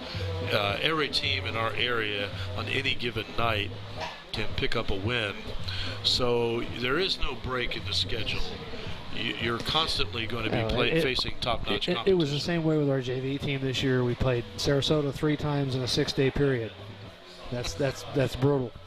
We played 3 games against Venice, so you know, we were playing good competition. We never really had a game that was a laugher, and you know, we competed well. But baseball is pretty good around here. When people come from other areas and tell me that, they're shocked at how good it is.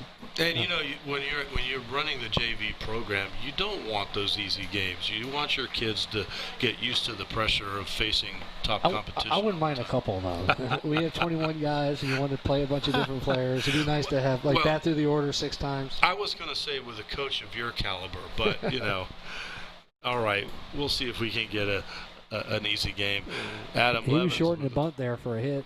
But Adam Levin's doing the Wild Thing imitation there with a ball well out of the strike zone, almost out of the hemisphere. Let's see if he settles down on this second pitch. I think it was just a curveball that got away from him. Well, that one certainly didn't, as he dropped that curveball in there very nicely for a strike. You like to see a pitcher bounce back from a really bad pitch to. Well, that's his best pitch, and he has confidence in it. And if the game's on the line, I can almost guarantee you that's what he's throwing. The count 1-1. Adam Levens, another curveball, and once again dropping that in there nicely for strike number 2. And number 12, Carson Goda, way out in front on that curveball. I wouldn't be surprised if he gets a fourth one in a row here. That's got some nasty movement, that curveball. Here comes the fourth curveball in a row right here. Oh, yep. Ooh. Oh, just missing. And the fans are. That was another curveball, broke outside just a hair. The fans are saying, come on, Blue. Give a break to the home team, because that was pretty close right there, but just missing outside. And another curveball back to the inside. And 3-2 now. Running the count to 3-2. All 5 pitches have been curveballs. There we see a fastball in this situation, and the pitch, and a fastball, and it's hit to third base. Maven Gordon making the play, getting there in plenty of time to throw out base runner Carson Goda. It's a good job by Maven, once again, coming in and getting a big hop, not staying back and trying to play a short hop. He came in and got the good hop, and Maven shortens the throw. You got to be aggressive. Maven adroitly handling that ball down at third base, and that means making a very heady play. For those of you who are not familiar with that term, if you need to get your dictionaries out, I'll try to dummy it down. I know one of our What are you, Dennis Miller now? One of our Booster Club members, who happens to be our treasurer now, Brian Varnador, you gotta simplify things for him, because sometimes he is a little slow on the uptake for baseball, but I try to keep it simple. I'm also supposed to mention we need to get people to go sign cards for Ken Burton for re-election for tax collector. So if you know Ken, give him a call. Ken is sign a his Palmetto cards. graduate, so we're hoping that you're going to support our Palmetto graduates out there.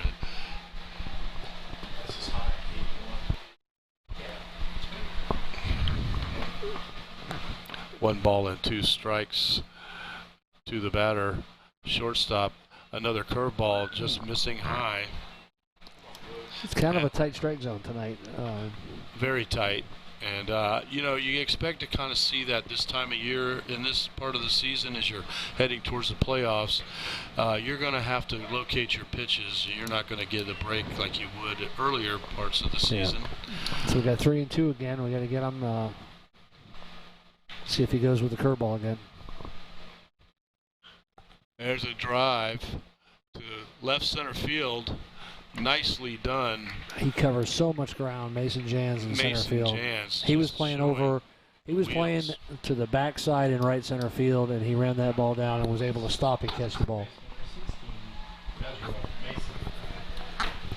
That's going to bring up Ezra Mason for the Braden River Pirates, a young man with considerable power, as Chris pointed out earlier in the game. So we certainly don't want to make a mistake here with 2 outs. I think he's playing with a broken finger. If you look at his left hand, he has a finger with a splint on it, and he can't bend it around the bat. It kind of sticks out. I see that, and it's got to be painful. It's a little bit of an alter in his swing. I noticed right there he's having to choke up a little bit, and on an inside pitch like that, that's going to be tough. Strike number 1, and a high fastball from Adam Levin. When Adam Levens can show you that fastball, it's just for show. He'll throw it up there where you can't really hit it, and then he'll come back and drop the curveball in and change your eye level.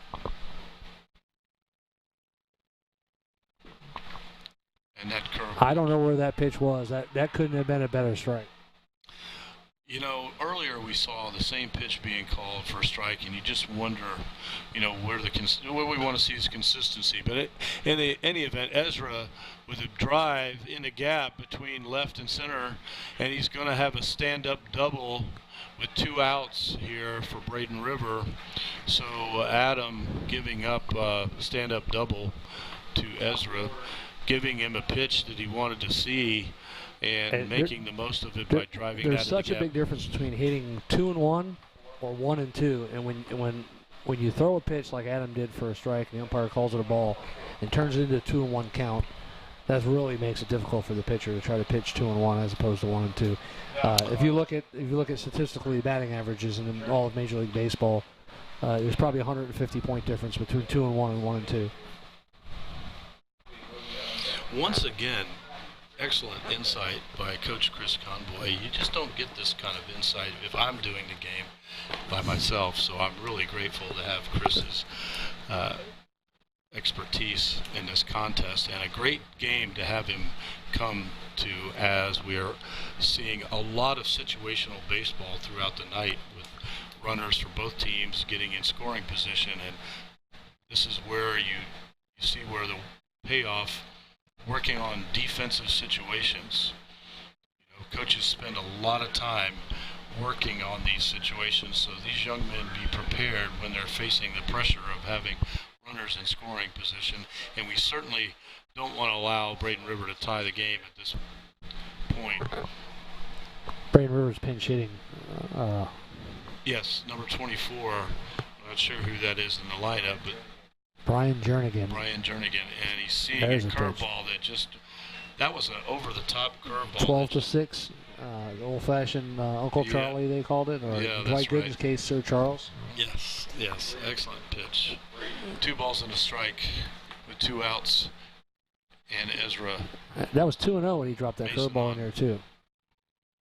And another curveball that's hit foul. And I tell you, We kind of got away with one there because our second baseman was breaking to the bag for a Ezra pickoff Mason play. did not make a move to go back to second base, and I thought we might have a chance for a throw. I just worry about a ball being hit on the ground on the right side. I don't know if I'd rather see the pitcher step off in that situation if he's not going to throw back. I don't know if Ezra is familiar with the arm of one Ty Hooks, but Ty would have got him on that one if the opportunity had presented itself. The pitch right here from Adam Levin, and that's going to be just outside. And did he go? He did. Does the pinch hitter breaking his wrist for strike number 3 to work ourselves out of that situation. And after 6, now you're just at the point you count outs. You get 3 outs 3 left. to 2. That's right. So you get the lead late in the game, you just start counting down the outs and just try to figure out how can we get 3 outs. How can we get 3 outs?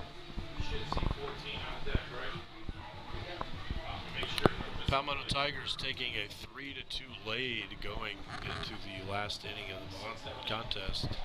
So let's see. It's still Hedgepath pitching, coming back out for the 6th.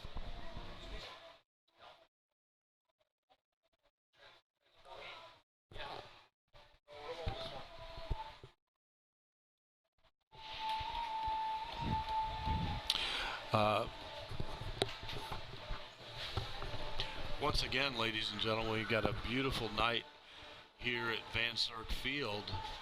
And Braden River sticking with Hedgespeth, Calvin Hedgespeth so far going the distance. And as Chris pointed out, since he doesn't throw a commanding fastball, he's a young man that doesn't put as much stress on his arm, and the coaches are feeling with his location of his pitches that they're going to stick with him. Well, he's throwing a lot of strikes too. He's working ahead in the count and getting guys hitting the ball early. So let's see. Mason Page coming up here. I'm going to see if we can get something started here. I think he's 6 for 8 since coming back up. And the pitch from Hedgespeth. And there's a ball driven well out of field of play along 14th Avenue. He was way out in front of that one. Way out in front, exactly right.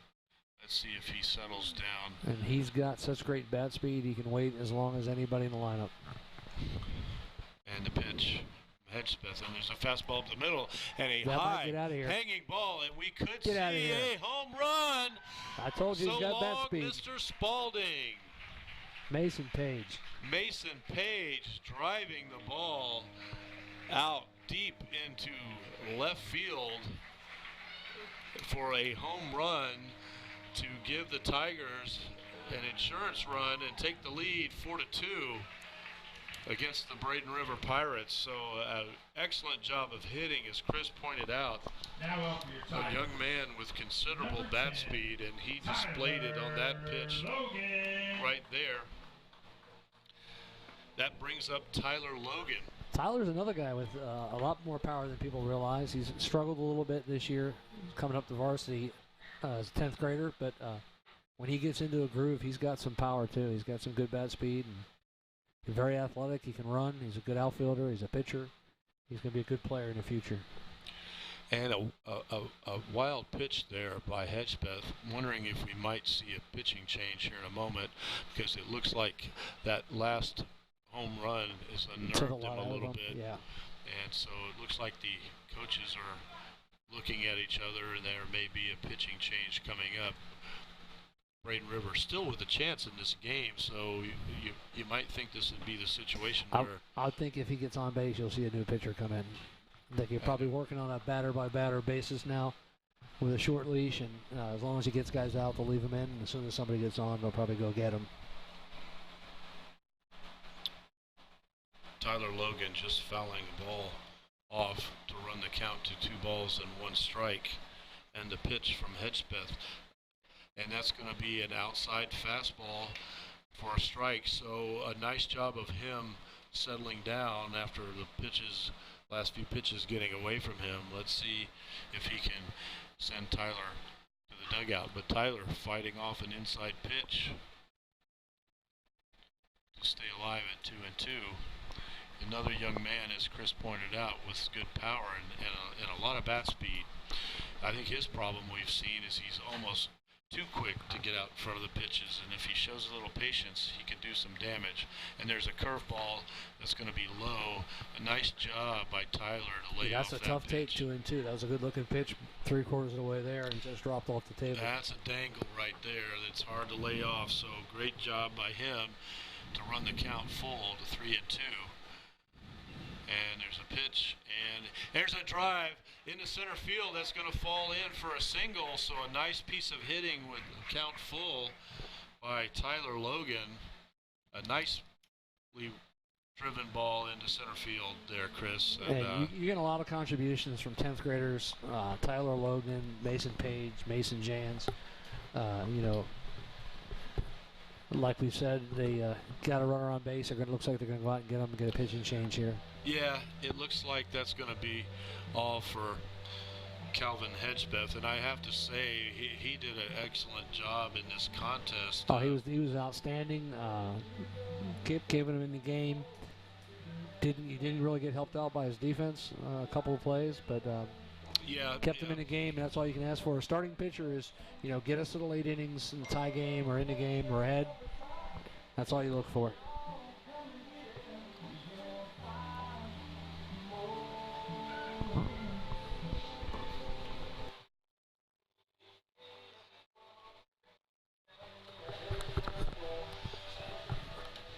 So a lefty coming up to the mound.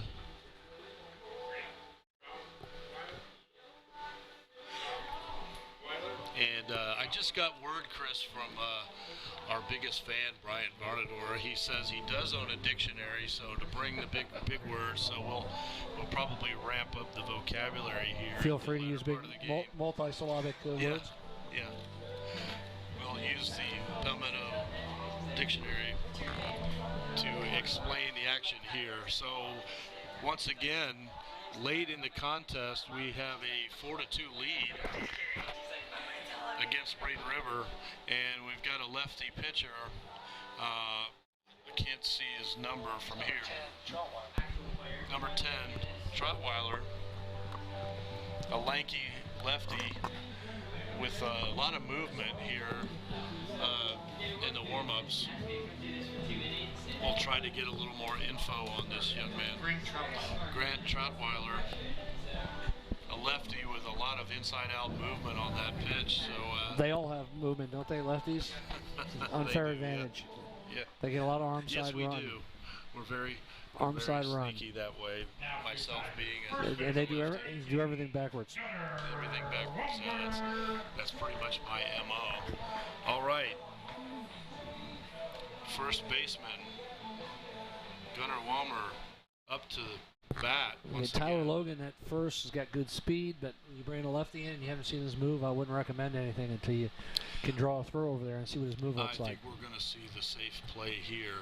Let's see if Gunnar can do some damage and give us a little more insurance here as the lefty throws, and with a lot of whip. Wow, that's a good fastball there. Just missing. really do. A young man with a lot of power, and we'd like to see him get hot towards the end of the season here, going into the playoffs. Let's see if he's going to see a pitch to drive here. And the pitch, and there's a fastball, and he ropes it. Foul down the third baseline, jumping out on that one. Boy, that would have been done some damage if he'd have been able to get that. Yeah, that was extra bases, and Tyler would have scored on that. Tyler runs very well. Once again, we're out in front. Not the kind of velocity we're used to facing against the Venices and Sarasotas in our schedule, so you got to stay back and let the ball travel. And there's a ball down in the dirt. An excellent play by the catcher. And you know what? We've talked about this all game long, but you just can't. Both catchers tonight have been really good. Outstanding. And boy, if you don't have that part of your defense covered, you're going to put yourself in a hole by allowing a lot of base runners to advance. So Braden River, catcher, doing an excellent job to keep that in front of him. Gunnar Womer sees a pitch, it's going to be low. Well, the old adage is you have to be strong up the middle, and that's still true in baseball, even with all the changes in the game. If you have a good catcher, a good shortstop, a good center fielder, you're going to be a pretty good team. Those things never change, do they, Chris? Yep. So 3-1. Let's see if Gunnar is going to get a pitch he can drive. And there's a fastball up the middle, and he drives it into deep center field, but the center fielder for Braden River able to get under that one for out number one. Put a good swing on it. That's all you can do. That's all you can do in baseball. Sometimes they go right to people. He got a pitch that he wanted to see, just couldn't quite get it past the outfield. I wouldn't be surprised to see some kind of movement here, maybe a hit and run or a bunt and run, or you got a guy who handles the bat well at the plate and some good speed at first. Now with one out, Gordon maybe get him moving and try to stay out of a double play. Let's see if we have the bunt. He's squaring around, fake bunt, slash. Back. And there's a ball that he drives in it. Is foul. Off his foot. Off of his foot for strike number one. Yeah, he showed bunt and he pulled it back and was going to try to slash, had the third baseman charging. You know, he's the kind of player that you want to show that on occasion because he has the ability to drop a bunt as well as drive the ball. Let's see what we're going to do in this situation. Is he going to give him the green light? Maven ready for the pitch. He's not showing bunt. Time is called. That's a good job by Maven. You don't let the pitcher dictate the game. You get a base runner who's been sitting out there for that long. It's the catcher, it's the batter's job to call time, and because the base runner can't do it. So when you get a pitcher who holds the ball like that, you want your batter asking for time. A very heads-up play by Maven. And the pitch, and that's going to be high. He squared the bunt. He squared the bunt, but he pulled it back, and he went late. I wouldn't really call it a sacrifice. It's almost like he was going to bunt for a hit and then pulled it back. I think he's just looking at that third baseman. If he's staying back on the clay, he's going to take a shot at maybe laying one down.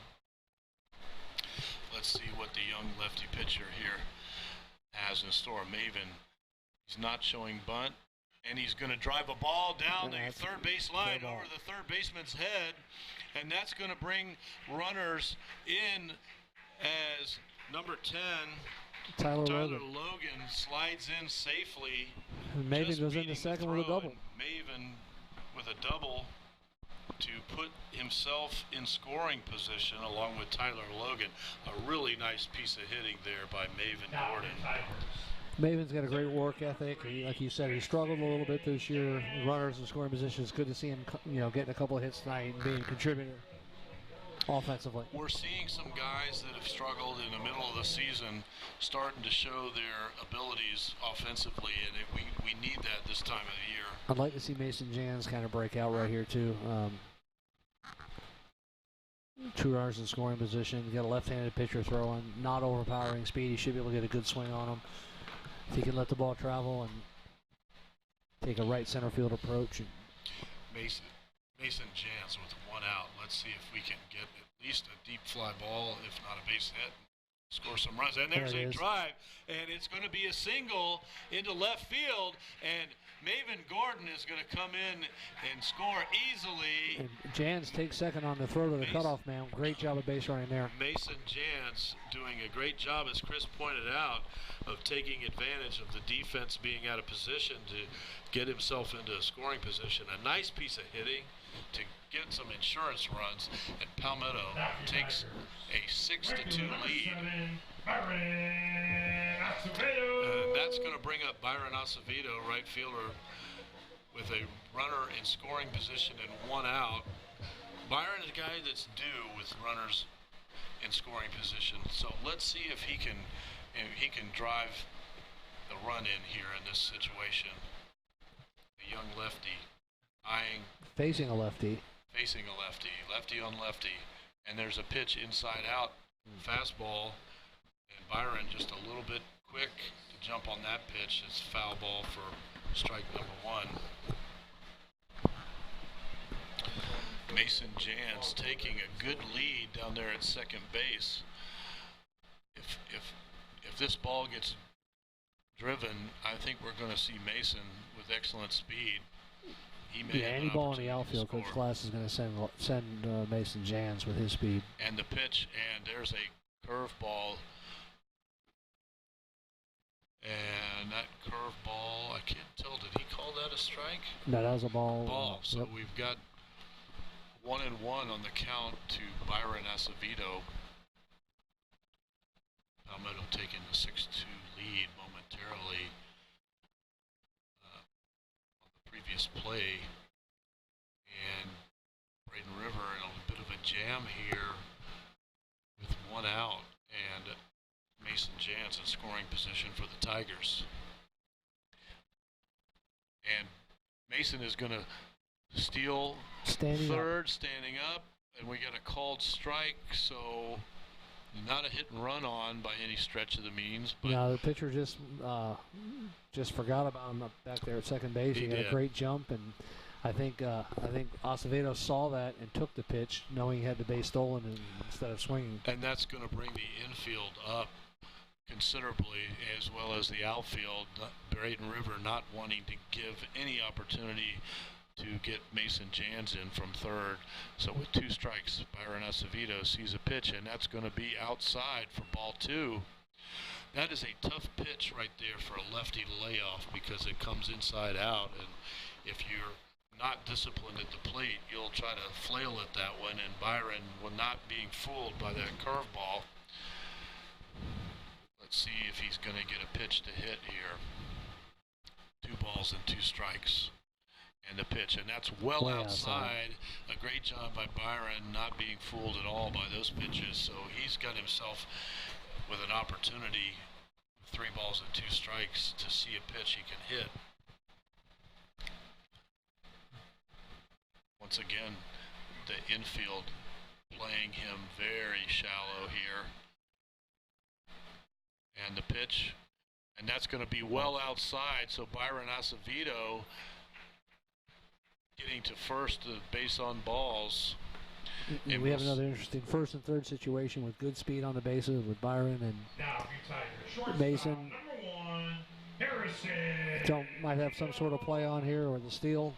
Harrison Teal up to bat, and Harrison, a very savvy ball player, knowing the situation. I think Coach Glass, if I had to guess, I'm thinking he's going to try to get Byron into scoring position here. Byron with a lot of speed, and the pitcher not doing a really good job of checking the runner, so there's a good opportunity to get 2 runners in scoring position in this situation. You might want to get picked off and go on first movement from third. And it looks like, I think that's what they were thinking. Byron is trying to draw the throw over to first, and Mason was going to be going on movement. That's exactly right. Mason Jans was crashing down from third base, thinking that the pitcher was going to make a move over to first base, and not really doing a good job of checking the base runner. So Rich, recognizing that, trying to dial up some pressure here on the young lefty. checks the runner, and there's a pitch, and it's going to be Oh, that's outside. well outside for He a called ball. it a strike, but it was well He called outside. that a strike? He called that a strike. Yes, he did. Wow. I'd love to see that strike zone diagram, because you'd have to have a really long bat Yes. to make any connection on that one. But nevertheless, a strike He gets the on last word. Harrison Teal. And there's a ball inside of the swing away, but to no avail for Byron. Acevedo is going to take second base. So once again, a good situation for the Tigers. Catcher Ty Hooks up to the plate with 2 runners in scoring position, and this is the guy that you want to have up to bat at this moment in the contest with 2 guys in scoring position, Chris. Yeah, this is your captain or whatever, senior leader. He's been performing well offensively all year and defensively. It's definitely a guy you want up there. He's going to take that inside-out pitch. I actually wouldn't be surprised if they kind of pitched around him a little bit with first base open. I was thinking the same thing. If this young man makes a mistake on Ty Hooks, you don't want to give him anything too good if you're Braden River. We could see some fireworks here. So let's see what he does. He brings another fastball. Ty fouling it off. Oh, now he's got him 0-2, so he can go after him. Ty kicking himself a little bit on that pitch. I think he really wanted to pull up, but he had committed his front foot, and out of balance, he gets a foul ball to run the count to 0-2.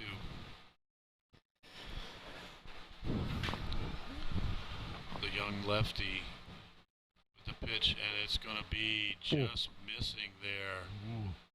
Ty getting the break. 1-2. We can't seem to figure out exactly where the strike zone is tonight, and Ty made a good guess on that one, but that was close. 1-2. Maybe we'll get him a spike, a breaking ball in the dirt here, and Mason Jans can score. Gets away from the catcher. The pitch, and there's a ball. Ty doing a nice job of fending off an inside pitch there. If that young man moves that ball to the middle of the plate, Ty's gonna send that ball out of the park. So let's see if he gets that opportunity here.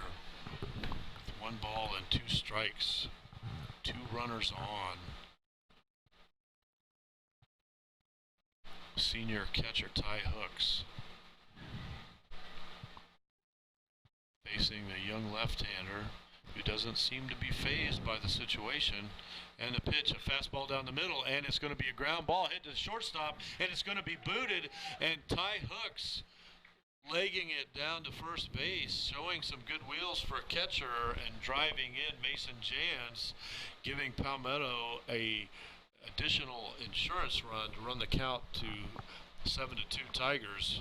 So Chris, even though it wasn't exactly what we wanted, we will certainly take a ball put in play to score an additional run there. You've got good speed now at first with Gene Rivera running for Ty Hooks for the catcher. He runs well, so you got another situation where you might get a first and third steal here. Luca Taralva, the batter. Look at do. Let's see if he can put the ball in play here and score another run for the Tigers. And the pitch, and it's going to be high and well outside the strike zone for ball 1. And it looks to me like our young lefty visiting pitcher is pressing just a little bit in this situation, and we might see a coach come out there and visit if he throws another pitch like that one. Not a situation you want to give up any more runs. But he settles down nicely and hits that outside curve. And I tell you what, that's consistently off the plate. But for whatever reason, maybe it's because he's a lefty, the umpire is giving him that area. That ball was in the batter's box. It was in the left-hander batter's box. And another pitch, I think we need. There may be 2 plates out there. I think we need to get the plate dusted, to be honest with you. I think there's 2 plates. I think that he maybe in the 6th inning he decided to go to make it a 2-plate game. Well outside the normal strike zone, at least for a right-handed pitcher, and not taking any chances is Luca Taralva with a pitch located in the same spot. He sends that into the. If you're Luca now, you have to swing at anything. I mean, you after those two calls, you know that you have to swing at anything. If you're not going to get a break, you have to be ready to If it's not in the dirt, you're make swinging. contact. For sure. So And with 2 outs, that's baseball. You got to learn that. You got to learn the umpire, and you know if it's 2 or 3 balls outside right now, you got to hit the right field because he's calling it a strike. and the pitch and an inside ball. I hit the plate. It's going to be a wild pitch, which allows Brian Acevedo to score, and running up the score now to 8-2. Palmetto Tigers taking a commanding lead against Braden River here. So the wheels starting to come apart for Braden River late in the contest, which just moments ago was 3-2. But the Tigers doing a great job of picking up the offense and taking advantage of mistakes made by Braden River here. And so once again, we have a runner in scoring position with 2 outs. Luca Tarava staying alive. Let's see if he can make contact. And there's a pitch right over the middle and a ground ball. A diving play by the third baseman, but not in time. And it looks like we're going to get a throw at home.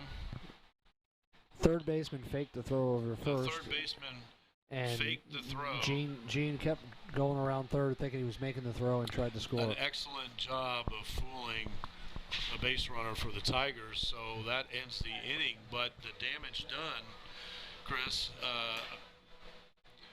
Palmetto taking a commanding lead here.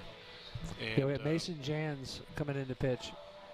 Now Mason to Jans close. coming in to close. So this is the first opportunity that we've had to see Mason pitch on our broadcast for Yeah, this and year. he's got an electric arm. From the outfield, I've seen him make some unbelievable throws. Hasn't pitched a whole lot, so he's not real refined as a pitcher yet. But once again, he's only a 10th grader. By the time this kid's a senior, with his tools, he's going to be a highly recruited kid. And this is a perfect opportunity to bring in a young pitcher like Mason Jans with a commanding lead and 1 inning to go, a half inning if we close this out here. This is the time to test him and get him some varsity pitching experience. Yes. And let him face good competition. Ladies and gentlemen, it's a really beautiful evening here. A great contest going the Tigers' way here late in the ball game, and I just want to say it's been a pleasure to have Chris Convoy on the broadcast, and I hope we're going to be able to get him for the remaining schedule now that the JV schedule has been completed. And it's always good to add talent to Tiger Vision, the #1 webcast in the world, ladies and gentlemen. And I say that with all sincerity. The job that Tiger Vision does for our school is just it's a tremendous asset for the community. Jordan Varnador,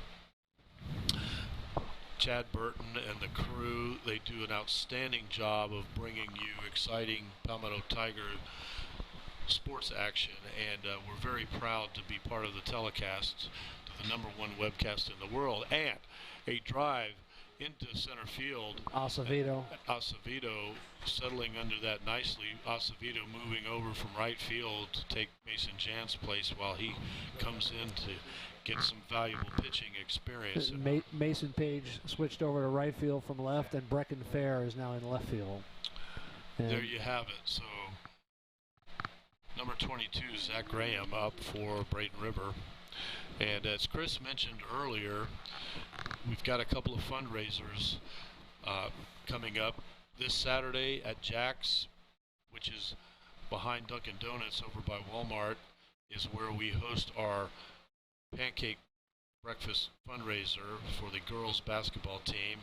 If you're able to come out, bring the family. It's a great location, and it's a great opportunity to help the teams at Palmetto High School. It goes from 8 to 11, and it's $10 all you can eat, and children 5 and under eat for free. So if you got a young family, please take advantage and come on out.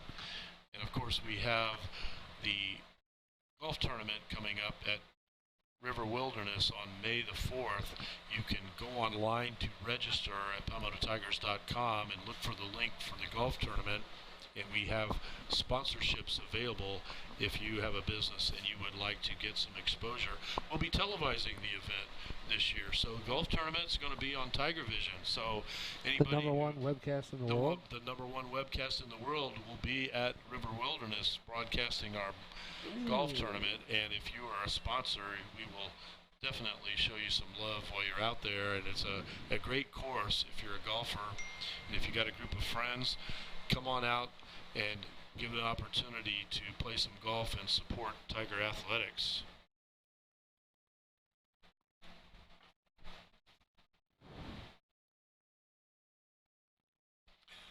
So Mason got a lively arm, but he's a little erratic at this point. But as I mentioned to Chris, this is the type of situation you want to bring an underclassman pitcher in, and Braden River is going to have a hit-and-run situation on. And nice play by Harrison Teal to close the gap on that slow roller and throw out the base runner to get out number one. That is an outstanding defensive play. That's what I was talking about, coming to get the ball. You got to be aggressive. Jans has got they had a tremendous jump. He's going to have to work on a slide step.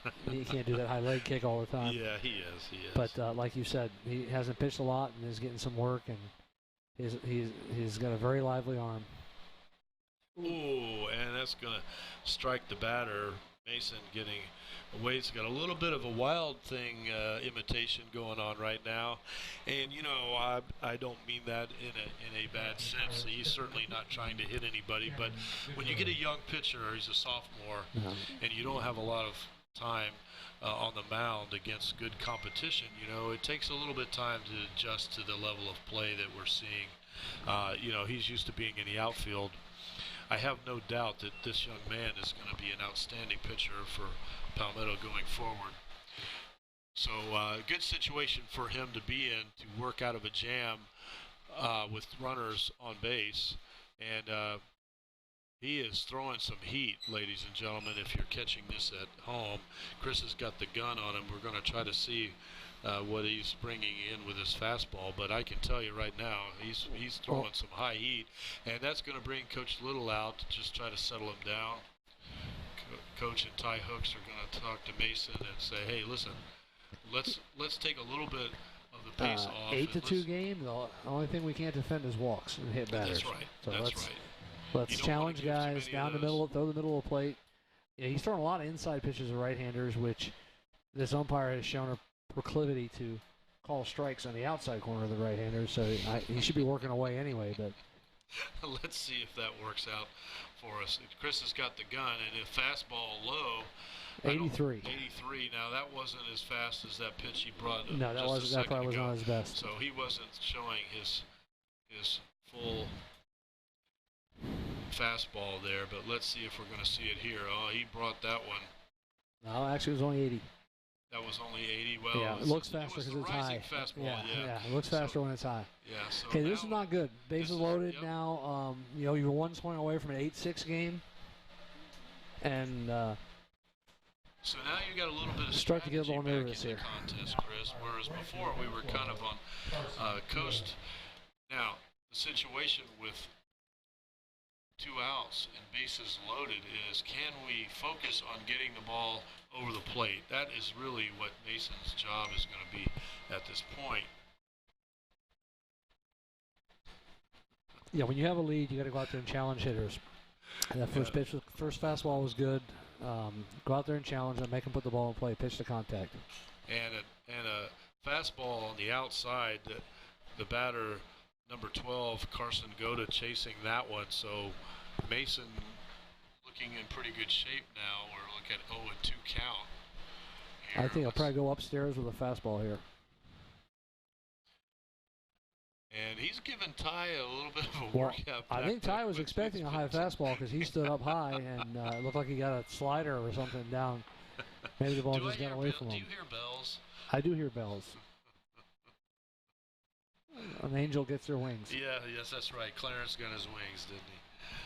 That's one of my favorite movies, by the way. Merry Christmas, Mr. Tree. And there's a fastball that gets away.